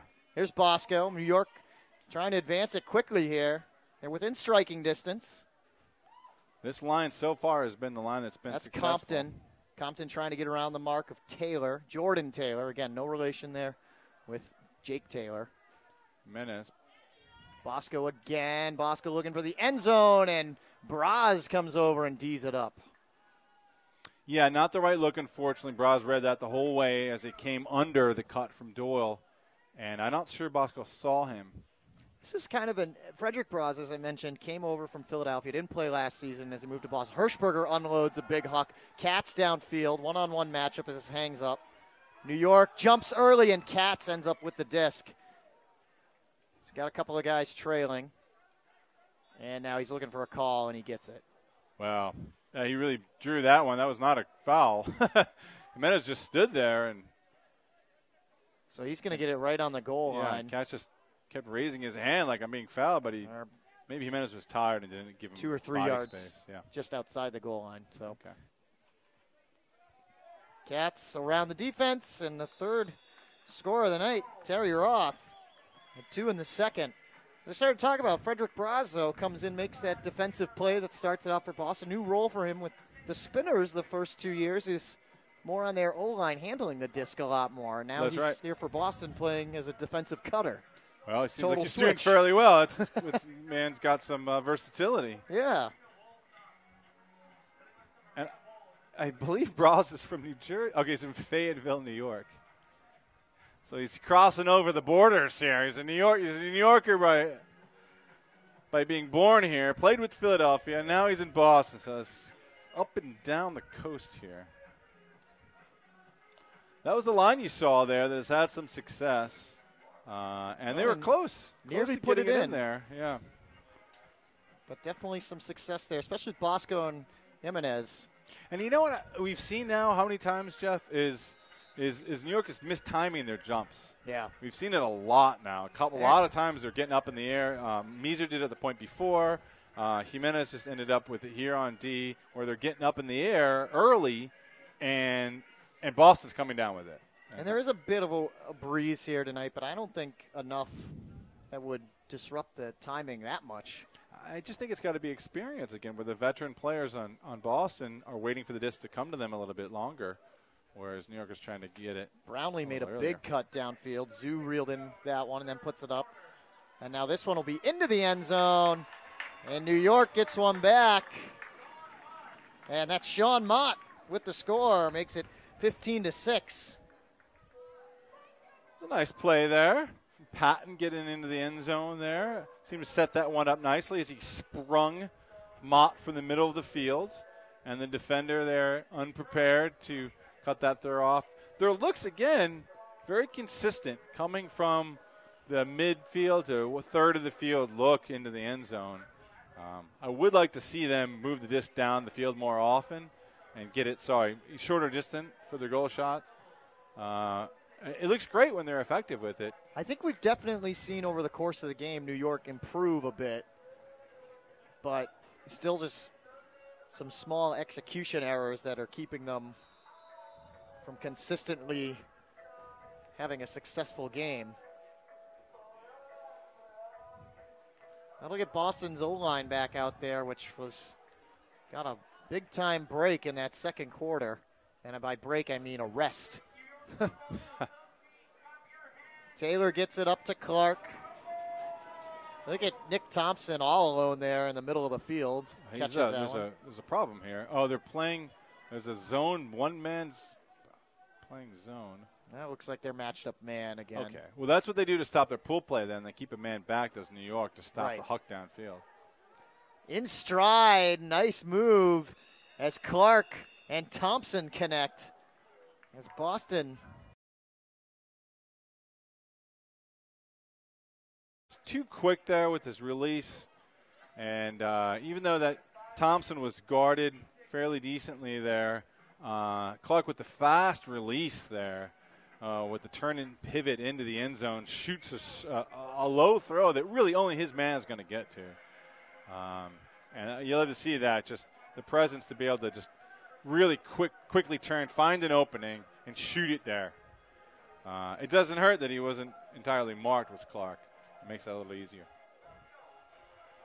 16-6, a difference of 10. It's a very sizable gap to try and make up for any team. I love seeing Boston's offense there. Like, it was gummed up, right? You had a guy from New York playing back to prevent the huck on the pool play. Frogger, Jake Taylor there, stuck in the middle of the field with the disc in his hand, nowhere to go. And they just take their time. They wait for the offense they wait for the openings to come to them. And it works. Hirschberger with the pull. It's coming down pretty quickly. Bosco makes the grab. And this is the same defense we just saw from New York. Boston's doing it as well. Nearly that could have been D'd up by Roth. Canetti swings it out to Jimenez. This is going to put it. That one got tipped just enough by Doherty. It's a good look downfield, but Doherty with the better lane to the disc. Compton there, not quite enough separation he was able to generate. I saw that cut, and he didn't get Doherty enough off of him before he made that cut, but it was close. So Boston lines up in straight vertical. Swinging over to Hirschberger to start from the front of the stack. Braz to Doherty. Doherty with the flick. Elevating and skying up for that one is Edmonds. Edmonds, a young man at a UNH. Braz. Remember, when we're watching this offense from Boston, this is their D-line. Braz again. Doing a lot of handling this time, so coming back to his roots a bit maybe. Edmonds looked to put it in, and Doherty lays out. Did he get there? No. Good bid, but a little bit short. Second time we've seen that with the Boston shots for turnovers coming just in the end zone. Yeah. So they're getting all the way down the field. That's what I was just about to say. The defense gets all the way down, but comes up just short. As Cannon swings it over midfield and gets it back. Now we have a whistle. Usually timeout called by New York. So this is something we feel like at least through one week of the season and 2+ quarters here in week 2. We have not seen teams use timeouts as much just for substitutions anymore. They love that midfield pull. Right, and I think that's a mistake. I like seeing it here, although I would have liked to see it maybe more midfield-ish. Yeah. And here you're going to come back in a little cold, and if your personnel changes, they're going to be cold, and you have a full field. So I don't know, unless they're going to call a set pool play, which they sorry, not a pool play, but a set play off the timeout, which obviously they should. You're risking some potential deficiencies in your players getting on the field being cold. And I can see already they have a new line coming out. It's going to be, we see Brownlee, Meeser, Bosco, Hunziker. So we'll see what these guys are going to do. They're going for their veterans. Yeah. Bo Lee, I think, is out there. Charlie Patton. Guys who have been there and can do it here potentially against Boston. Looks like they've got their D-line ready to come in. So let's see what they come up with. Let's see what they design. Let's see if they have a design play here. We'll see if we can't see it unfold in front of us, and we'll be able to tell, if they're making some progress and how they're going to run their offense. This is an important key for going on for the future of the season. When you're down, say, a couple of points, the game clock is getting low. How do you respond? Fourth quarter, and you call that crucial timeout. Yep. What do you draw up? This is it.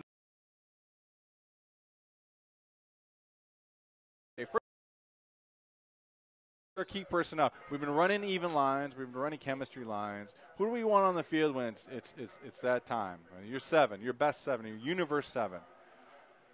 The universe 7. Universe 7 is what they call it. And I think that's what we've got here. As you see, Bosco is going to be the first one to pick up the disc. Zoo out there. Scotty Zoo, Marquez Brownlee, MKBHD. Meeser. Oh, the disc already in. Hunziker. So they run a reverse zipper.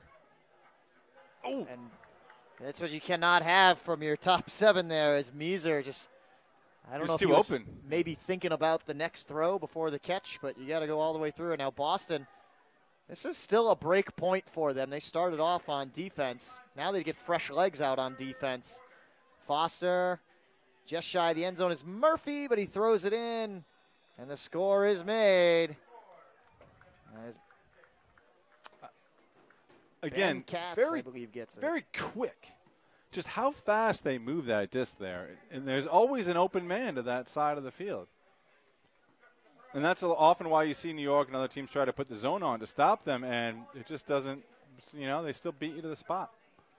You get beat to the spot, you get beat. Unfortunate break there. I said unfortunate earlier. I'll say it again, this time legit. Meeser there with the drop gives Boston the short porch, and they punch it in. Stand corrected. I think that was Davis Whitehead again who got the score. Number That's a nice 4. catch. Just behind him. We're very far away here at the press box at Bell Stadium. Very we talked about it. up. We're on the 30. It's a different setup here in Orange, New Jersey. A traditional kind of stadium. Nice stadium, though, here in downtown residential Orange, New Jersey. I'm trying to figure. I think it's South Orange. There is no orange, apparently. Specific. There's West Orange, South Orange.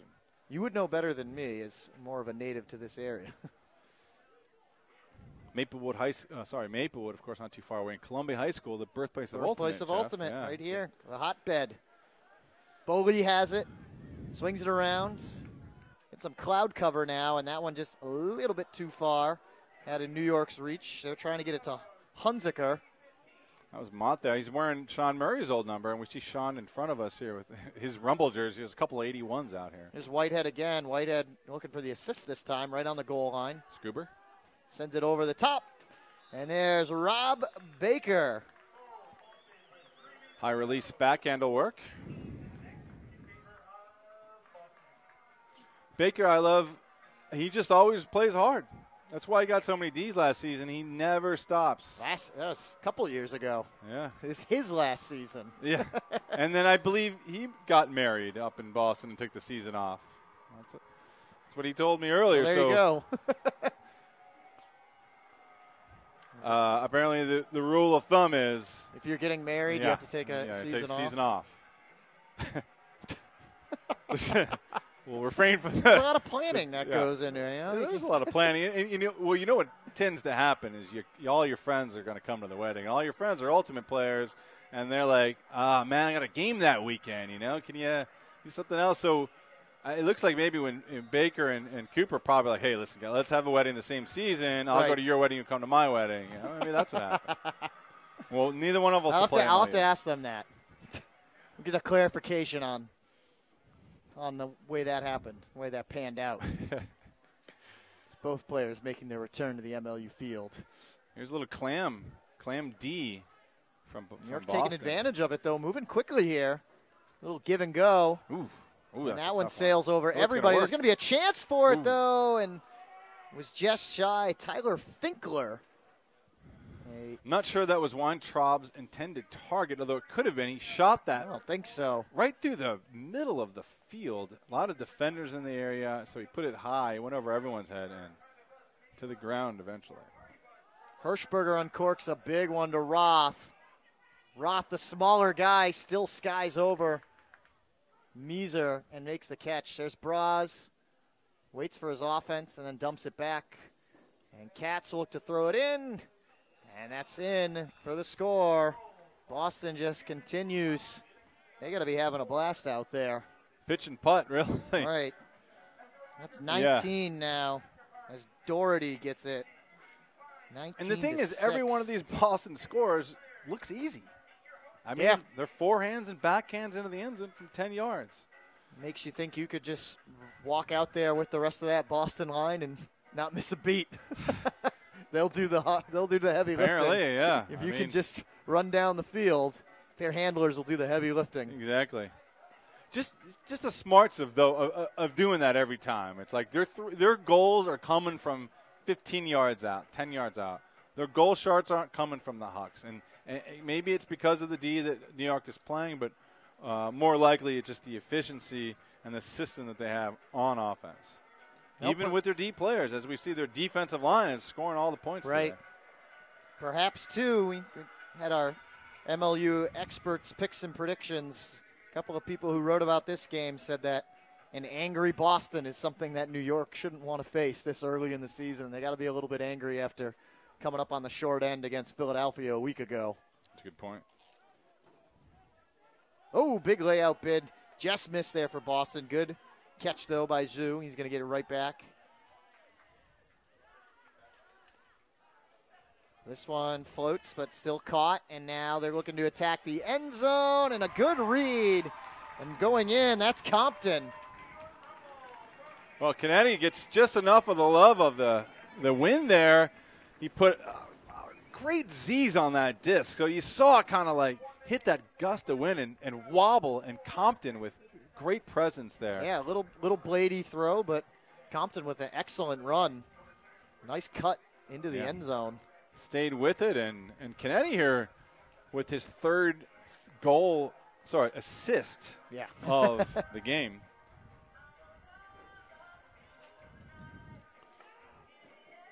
Compton's been a guy they've been trying to get involved.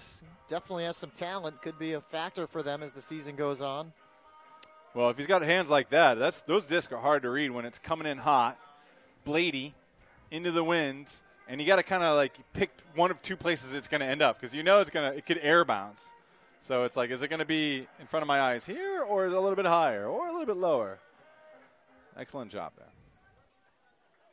That's a travel, uncalled travel there. Travels, of course, one of the rule changes. Oh, that was a dangerous dump. Wow.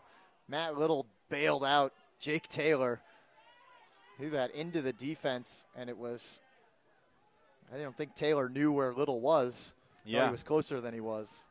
Chu there in position for the D. Minute 20 left to go here in the third as Little swings it around to Clark. That's McNaughton. Puts it up for Thompson. They got a man deep all alone as New York botched the coverage, and they just got to size it up, and they do. Tanner Hulkyard, and that's Boston's got 20 now before even the fourth quarter has started. Well, again, Boston's offense comes back and gets a hold. They've been doing this all game, so whenever it looks like there is a chance for a run, it is foiled quickly by the efficiency of the Boston offense. In fact, I'm pretty sure New York has not scored two in a row. We can look back and see if they have. Maybe here, huh? I think right at the end of the second quarter there, the teams traded goals. Ah. It was 11-4, 12-4, then 12-5, 13-5. That's about as back and forth as we've gotten today. It has been all Boston. So since it's all Boston here tonight, what do we expect maybe for some of the other teams going on tonight? Philly and D.C. in a big matchup. I love the way Philly looks. Tight game. Yeah, yes and no. I mean, talk about playing angry. Philadelphia loves to play angry against D.C. D.C. loves to play angry. D.C.'s got to be upset from losing that, but Philadelphia just too much experience out there. Double team, of course, legal, but they're calling offensive foul on. This is going the O'Connor. other direction. Again, you talked about travels on the last point, and offensive fouls. Both are no longer turnovers as a new rule change. Wide open was Brownlee. That was a nice pass to open it up there. Christian does. That was a Wilson. Dues. Back to Matt Wilson. Brownlee was open for a minute there. That's Sisto. New York, and a good defensive play there by Braz. I don't know if he got the disc, but he got enough. Well, Braz is everywhere. Not Sisto, by the way. That was Mott. Yeah, 81. Sisto's 31. 31. Sun's starting to set here. It's been kind of putting a glare on the huge jersey bid. there Oh, all he night. got it. And that's a beautiful defensive play for New York. Christian Dues. And they look to put it For into the the end goal. zone. Oh! And just missed. Clock counting down there, although that was an early countdown from the PA announcer. It's Dues with a fantastic grab, but it goes for naught as the disc comes back his way. A little hurried, a little rushed, and he can't connect in the end zone. And Boston now with a couple seconds here. Looks like we can put 5 on the clock. How about this? He's going to try to do something. 20-7. They're clearly in the driver's seat here, and Sam Rosenthal still calls timeout at the end of the third. Well, obviously He's they're not taking his foot off the gas. Yeah. It's not necessarily a foot off the gas analogy as it is, how do we execute in certain scenarios. Is he using this as a kind of a bit of practice? A little bit. Situational type of. Yeah. Couple of seconds left on the clock. He'll get his offense out there. Right. Let's see what's our 5-second offense. Let's see. So yeah, we got Philly and DC tonight, and then Portland will get the double header this weekend as a road trip out first to Vancouver tonight. The Nighthawks, a very young team, similar to New York, kind of unknown, as they had a lot of turnover. Same amount of new rookies, 20 on the team. I'll call Portland by 6, and I'll call Philly by 5. And then tomorrow afternoon, a rematch already from Week 1 and a rematch of last year's Western Conference Finals again. Seattle this time will host Portland, but they will be out without the services of one of their best in Khalif El-Salam. Seattle won down in Portland, did they not? No. In Week 1, Seattle went to Portland, and they were in Portland for the West Finals last year. They won last year, and they will fine. host and Portland them beat them weekend. this year to start. Yeah. So I'll call Seattle in that game. Why not? That was what I said. Do I get anything if I get these right? I don't. Pride. Yeah. Pride? I lost that long ago. Lost that in a Rosham to some of these guys on bragging rights. Bragging rights. Well, I picked after his big breakout week last weekend, Piers McNaughton to be the Eastern Conference Star of the Week, and Boston's offense has just been quiet because it's been all their defense, and a guy like McNaughton hasn't. That was kind of obvious, Jeff. I could have told you that. Okay, let's see what actually got mostly their D-line guys out there, but very spread out. Float this one up to Foster. Foster's got it. He's going to let it rip. Wow. He's got it up in the air. It should reach the end zone. It does. And leaping up and making the catch again defensively is Brownlee.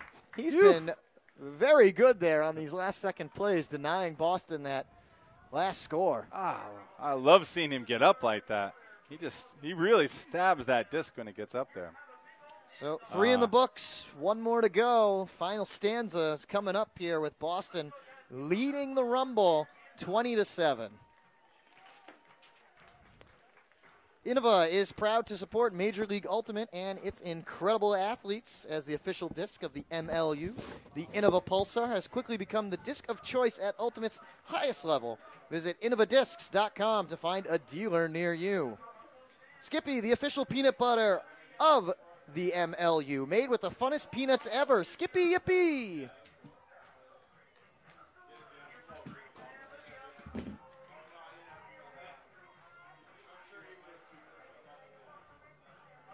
And if you're watching out of the Boston area, make sure you check out Joint Ventures. Get back on the field faster and stronger with Joint Ventures Physical Therapy. Give us a call at 617-536-1161. Schedule an appointment at one of their 8 convenient locations around Boston for a free screen today. As we get set to start the 4th and final quarter here, it is all Boston, 20-7. Jeff Poster, Tony Leonardo on the call for this one in Week 2 MLU Live. Be sure to tune in, or just keep your web browser right on MLU Live, as shortly after the conclusion of this one, Dan Hilton, Dusty Rhodes will have you for the call of the Philly-DC game down in the dojo. Did you make a call on that one? On the pick? Yeah. I picked Philly. You picked But Philly. it was a tough choice. Okay. I just It's thought. a tough choice. You're just saying it's a tough choice. Okay. I think it's going to be I said it was I believe a 1 or 2 score game. Okay. Should be. This is in picks and predictions? That's right. Okay. Which I don't know how West expert Coast my guys mind is. Said this game was like 22-16 Rumble. Boston. And I think it's going to be more than that. Let's see if the Rumble can reach double digits. They have yet to score more than 3 and a quarter. We're talking to that in the second. Stats, see if we can find out what their offensive efficiency might be looking at. Well, if you had anybody from the Boston D-line on your fantasy team this week, you must be winning your league. I hope you did. I hope you put them on. But the question is, which one?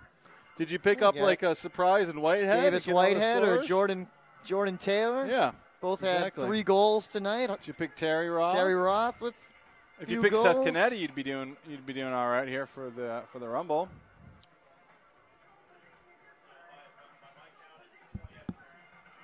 Okay, thanks. Yeah, but Boston really spreading it out, especially on their D-line.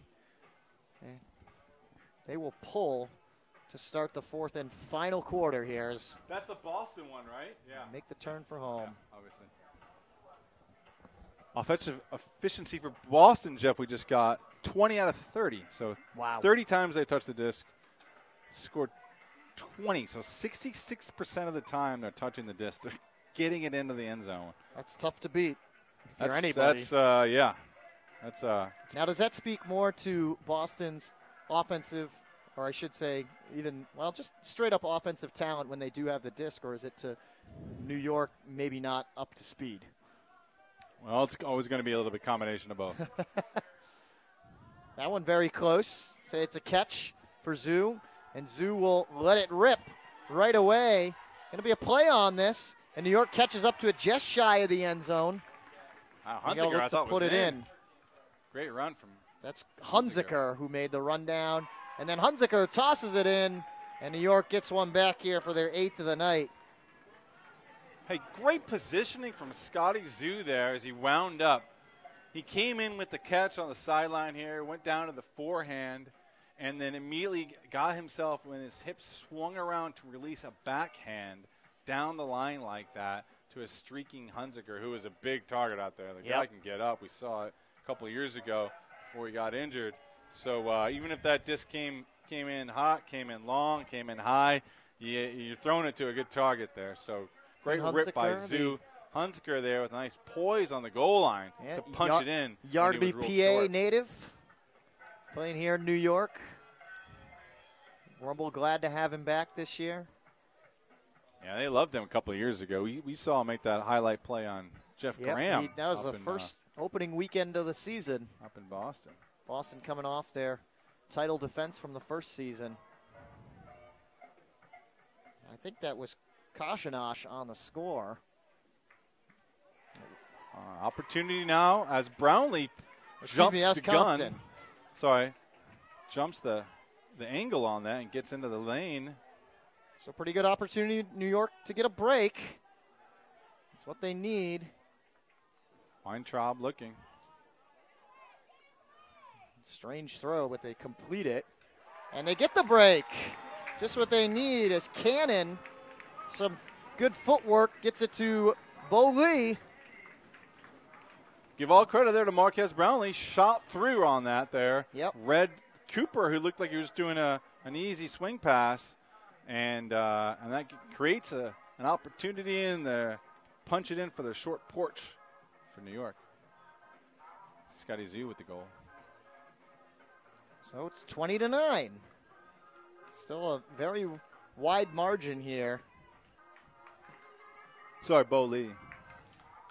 Bo Lee with the score, and Connor trying to get around all those marks. Or Cannon, rather. Excuse me.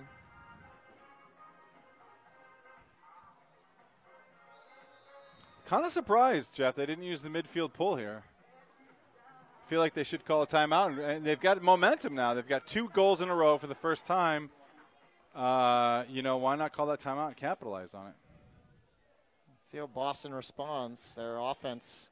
Oh, they respond to the big huck. Quickly, and they put it downfield for Foster, and it is tipped by New York. I think it was going to be short regardless. Yeah, Mott was there. So New York with an opportunity for back-to-back breaks.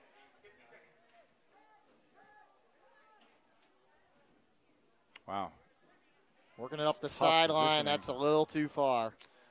I really don't like how he, unless he was really had to race that disc in, but the New York Rumble offense was not prepared for that. Katz Meeser with the big makes layout. that catch away from Meeser. Another big layout. Another big defensively. Doyle. Yep. Contacts. So Cooper will get to push it up the 10 yards. Threatens a hammer. Little from the front of the stack. Cuts out and gets it. And Little throws it away. Roger I was Chu with the Just D. going to start talking about the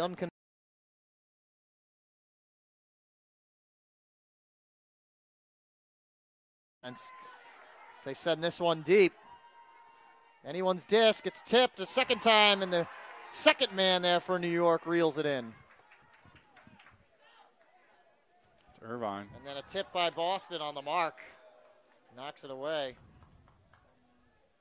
Well, the crowd loving the action here. As Irvin New York had not, the catch and then threw it away. New York not afraid to bomb it downfield, as we've seen. Disc on the far side of the field with Cooper.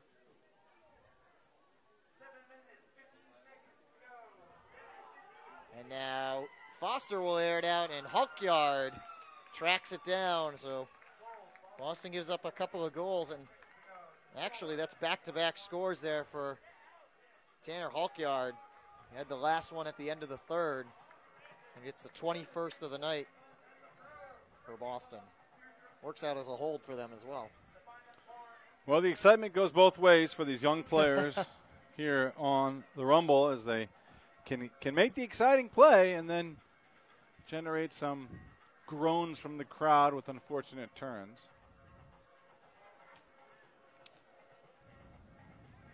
So next week, Boston will have their bye before finally getting their home opener on April 30th. New York will have the doubleheader and then travel down to D.C. on Saturday night and then face off against Philadelphia on Sunday afternoon. Well, it's a tough one, too, for New York. They may be facing in. So D.C. with the favorable schedule to open up the season. 3 straight home games. You know, I don't know how favorable that is. I mean, Boston you gotta travel gets to play later on. Yeah. There's a team like Boston, gets them out of the way early. Yeah.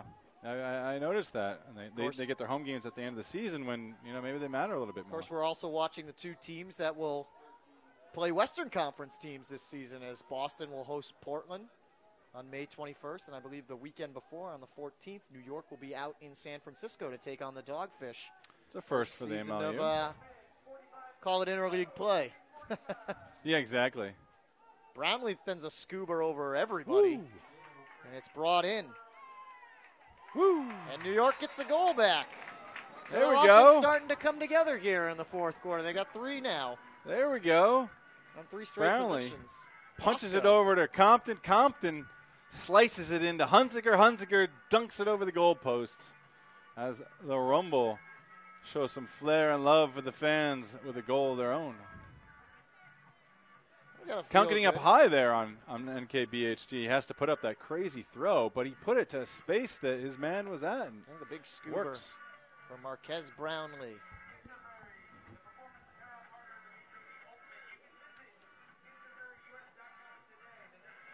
So 21-10.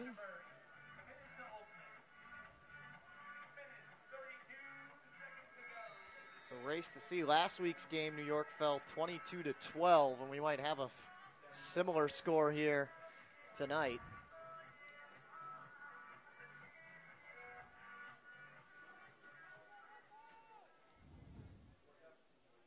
Pole's gonna roll around, still rolling. You see Taylor just running around in a circle right behind it. They're already to man. Yep. Hulkyard. Thompson wanted it. You could hear him yelling, Tanner, Tanner, Tanner, from up here. Taylor. Hartwigger. Hartwigger's looking for Clark downfield. Was open, had some space. Cooper. Hulkyard again, far side. Good defense from New York. Hartwigger, a nice cut. Hartwigger, and that one's teed up nicely by the Rumble. Good layout bid there for New York. Love seeing that. The PA announcer just announced, let's get a big D Rumble. Crowd starts banging on their Kashinash. The bleachers, and Kashinash pays them off. Plays out in front of Cooper. Down the far side there, Bo Lee. Bo Lee sends it deep. Looking to the other end. It's reeled in by Cannon. Cannon with some time. Kashinash. Cannon making a cut behind it. Oh, you got to throw him to him there, don't you? Yep. That was your chance. Yep. Instead, they'll look to the end zone, and they rip it down. That looks like Scotty Zoo. McNaughton. Oh, the crowd's loving it again. The fireworks continue. Well, they've had a great fourth quarter here for New York there, as they're, again, not afraid to bomb a deep. Bo Lee with the release point there. Brilliant. But really all set up there by the Kashinash D, as he was not going to get beat to the short cone there. He went right to that forehand short front cone there and was able to lay out his defender. Sorry, lay himself out in front of the offense.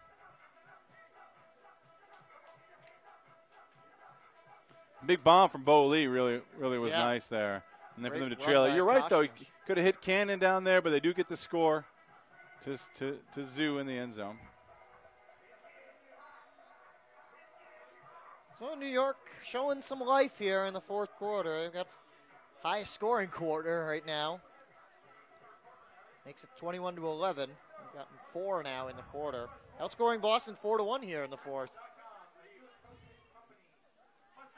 Brownlee really sails that pull nicely. Now he comes up on the mark. Tyler Chan, who we have not had to say his name very much as well. Most of the offense here for Boston. They kind of have a hybrid line out there right now. Chan with a lot of D-line guys. Chan and Carter Thalen, actually. Offensive guys out there, as you see Hirschberger, Herskew, Foster, Katz. Ooh, whistle a stall against Hirschberger, so don't look now. Here come the Rumble. Nice D from Duess there. Called his name a couple times today. Yep.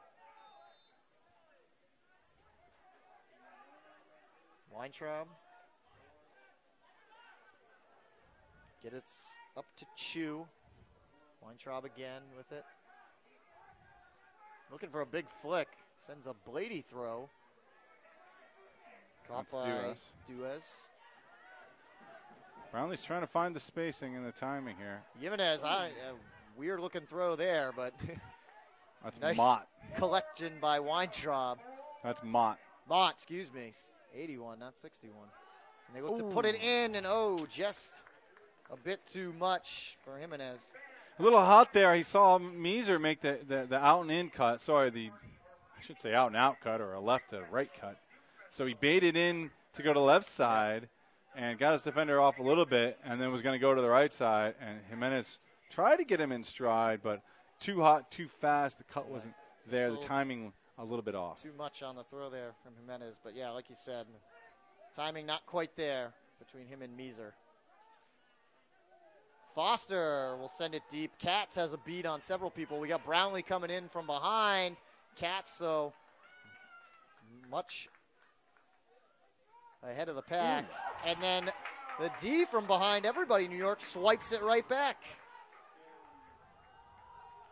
They'll air it out. Teams It's are a bombing 50-50 it. disc. And then neither player gets it. That was Duez. Yeah, a little too far there for Duez. I think the throw there from Mott.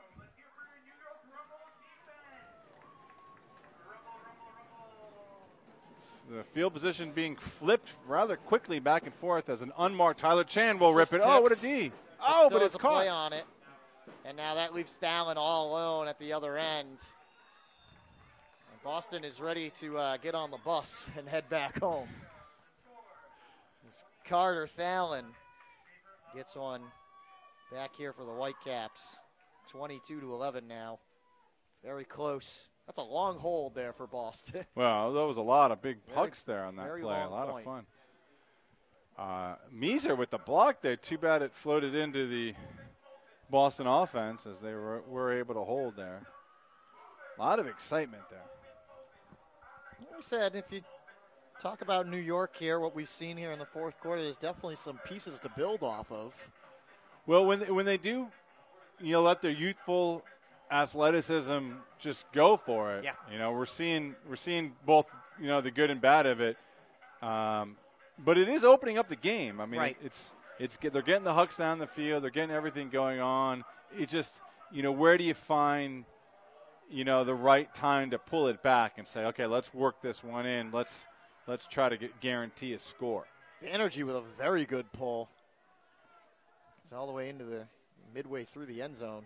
New York gets it up to Bosco. Hooker comes over to mark him.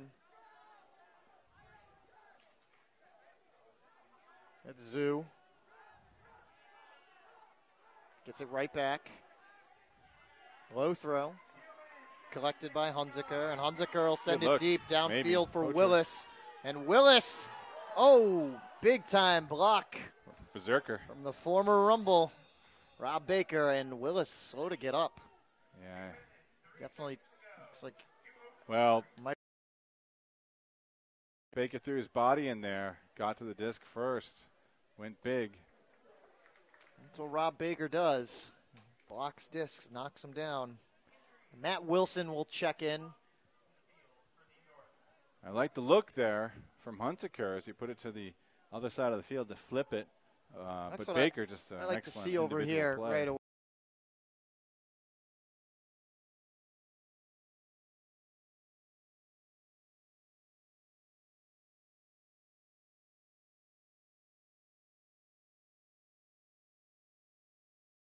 Out of bounds onto the track. Wind might have took that one a little bit. Both teams airing it out this quarter. Yeah. Keeps the clock moving as we're about to hit 1:30. 1 minute, 30 seconds to go. 1:30. There's Zoo. Unguarded downfield is Wilson. Bosco.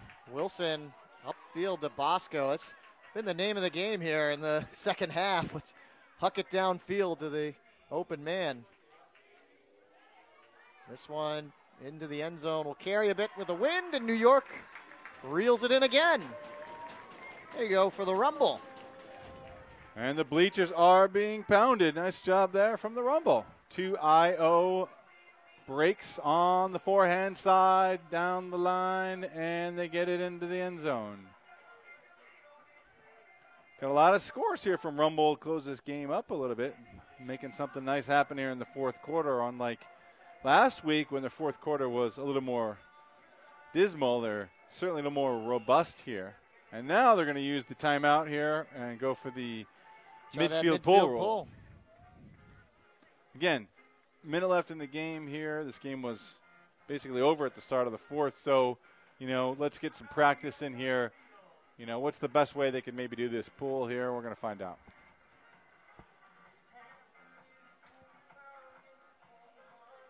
I believe that was Wilson on the score. Had just come in for the injured Willis. Jeff, did we get to hear your yippee today? You missed it. I missed it? But just because there's such a good sponsor, one more time, Skippy, the official peanut butter of the MLU, made with the funnest peanuts ever. Skippy Yippee! I love it. Just I for love you, it. Tony. And Yeah, just I have a 2-year-old. The just kid's for our eating a lot good of peanut friends butter. at Skippy Peanut Butter, have been so good to Major League Ultimate this season and last season as they came on. I see a couple fans with Skippy shirts on. I see a lot of in fans the with crowd Skippy tonight. shirts on. I had a peanut butter and jelly sandwich this afternoon. Well, there you go. It's classic. It's classic.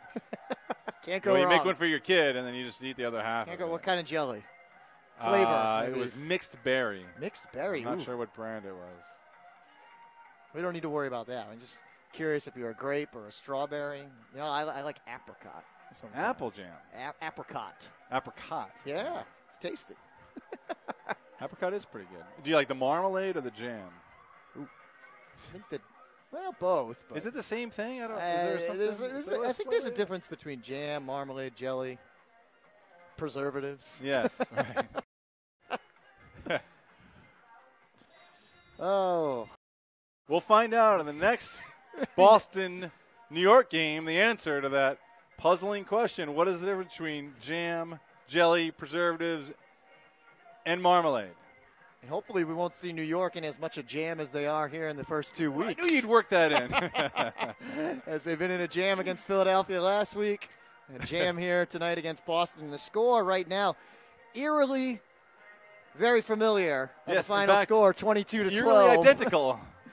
Eerily identical, but still a minute 06 All left right. to go in this one. Well, let's see. There's the wind certainly, as the sun drops, the wind does too. So not as much of a factor, but still gusting a little bit. You can see the flag out there. So slight upwind here, possession for Boston. New York has got to not pull this one out of bounds like they did the last One midfield just goal. missed, and it's Wilson again. Tries to put it up higher. It's going to roll. Touches down in the midway through the end zone, but Taylor stops it almost immediately. I'm going to put a double team here on Thompson.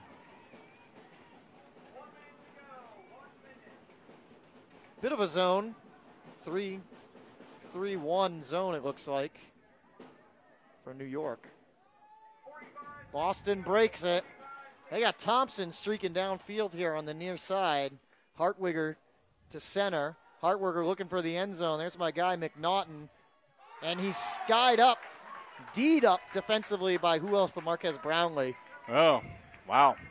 That's 4 on the day now He's for had a nice Marquez. afternoon defensively, especially on those big hucks to the end zone. 20 seconds left to go, so if New York doesn't put this in, they're going to have the same score 2 weeks in a row. Wilson sends Wow. it deep. Cannon is back there, and Cannon, an inch inside the end zone, says, no way, we're getting more than 12 this week. Well, Marquez wide open underneath there. Went to Cannon. He makes the catch in coverage, almost double coverage there. Risky throw from Wilson, but it pays off. And the rumble, again, keeping the excitement flowing here in the fourth quarter. Huge D by Brownlee down there. Hartwigger, I could tell he just was like, I'm going to put this one here. He's Yeah, put why it to not? space. Yeah. Yeah. So New York here, still Anthony Nunez, Eileen Murray. We'll use the final 8 seconds and continue to coach up this team. They're going to try another midfield pull. Maybe they can get some better execution on it. That one only actually hit the football goal line, basically, so it was only about 10 yards deep into the end zone. You want to get it towards the back there at least if you can't get it to roll out. A lot of lines on the field here. The yellow, of course, being soccer. Soccer lines. So again, New York will be on the road next weekend. Boston will be off. New York, a double header down in D.C. on Saturday and then into Philadelphia on Sunday afternoon. I'll be on the call with Dusty Rhodes for that one. Tony, I think we're back together again later on in the season. That's right, the 18th of July up in Later Boston. on in the final push. Looking forward to that. The final push, we'll call it. And then I think we'll have our answer to the It's definitely jam jelly who will preserves be marmalade. our Eastern Conference finalists there. First 2 years, Boston, D.C. Last year, Philadelphia gets in there. Will Boston continue their dominance of the East that they've had over the years, or will we have a new new pairing in the playoffs this season. It's going to be tough. Like Philadelphia and Boston both looking. I think the West strong. is interesting this year. I think the Dogfish could be fighting for that second playoff spot. Portland, obviously the favorite out there, but I think San Francisco might be able to get back into the playoffs this year with a lot of roster return and some consistency. Okay. It I could. like Seattle. It could. We'll see. Yeah. I'm in Seattle. Could. That's why I picked Seattle this week because that's kind of a must-win for them. You don't want to.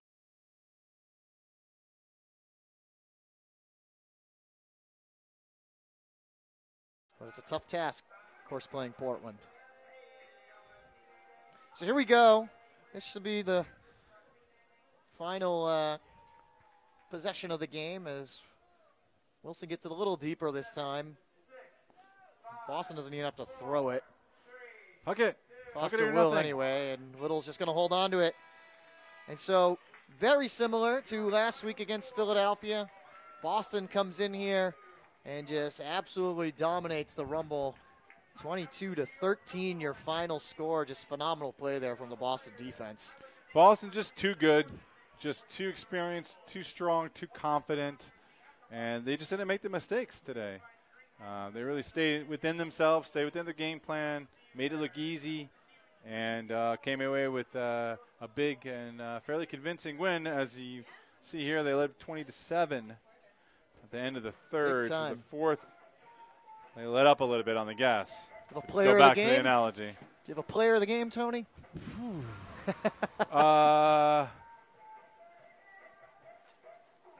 Boston D-line? That's what I was thinking, just the Boston D-line as a whole. So they really spread it around. They really did a great job. Whitecaps improved to 2-1 on the year, get back above 500. New York falls to 0-2. And that's going to do it here for our coverage. Make sure you stick around here on MLU Live tonight. Again, we got the Current and the Spinners. Will be first pull in about 45 minutes. Some great games on tap. Of course, they're all live this season in our strive to give you the best ultimate coverage we possibly can here at the MLU. But that's going to do it for us here from Bell Stadium. On behalf of our camera person up on the roof, Dana Matson, and the rest of us here at the MLU. For Tony Leonardo, I'm Jeff Post. Your final score, the Whitecaps 22, the Rumble 13. We'll see you next time.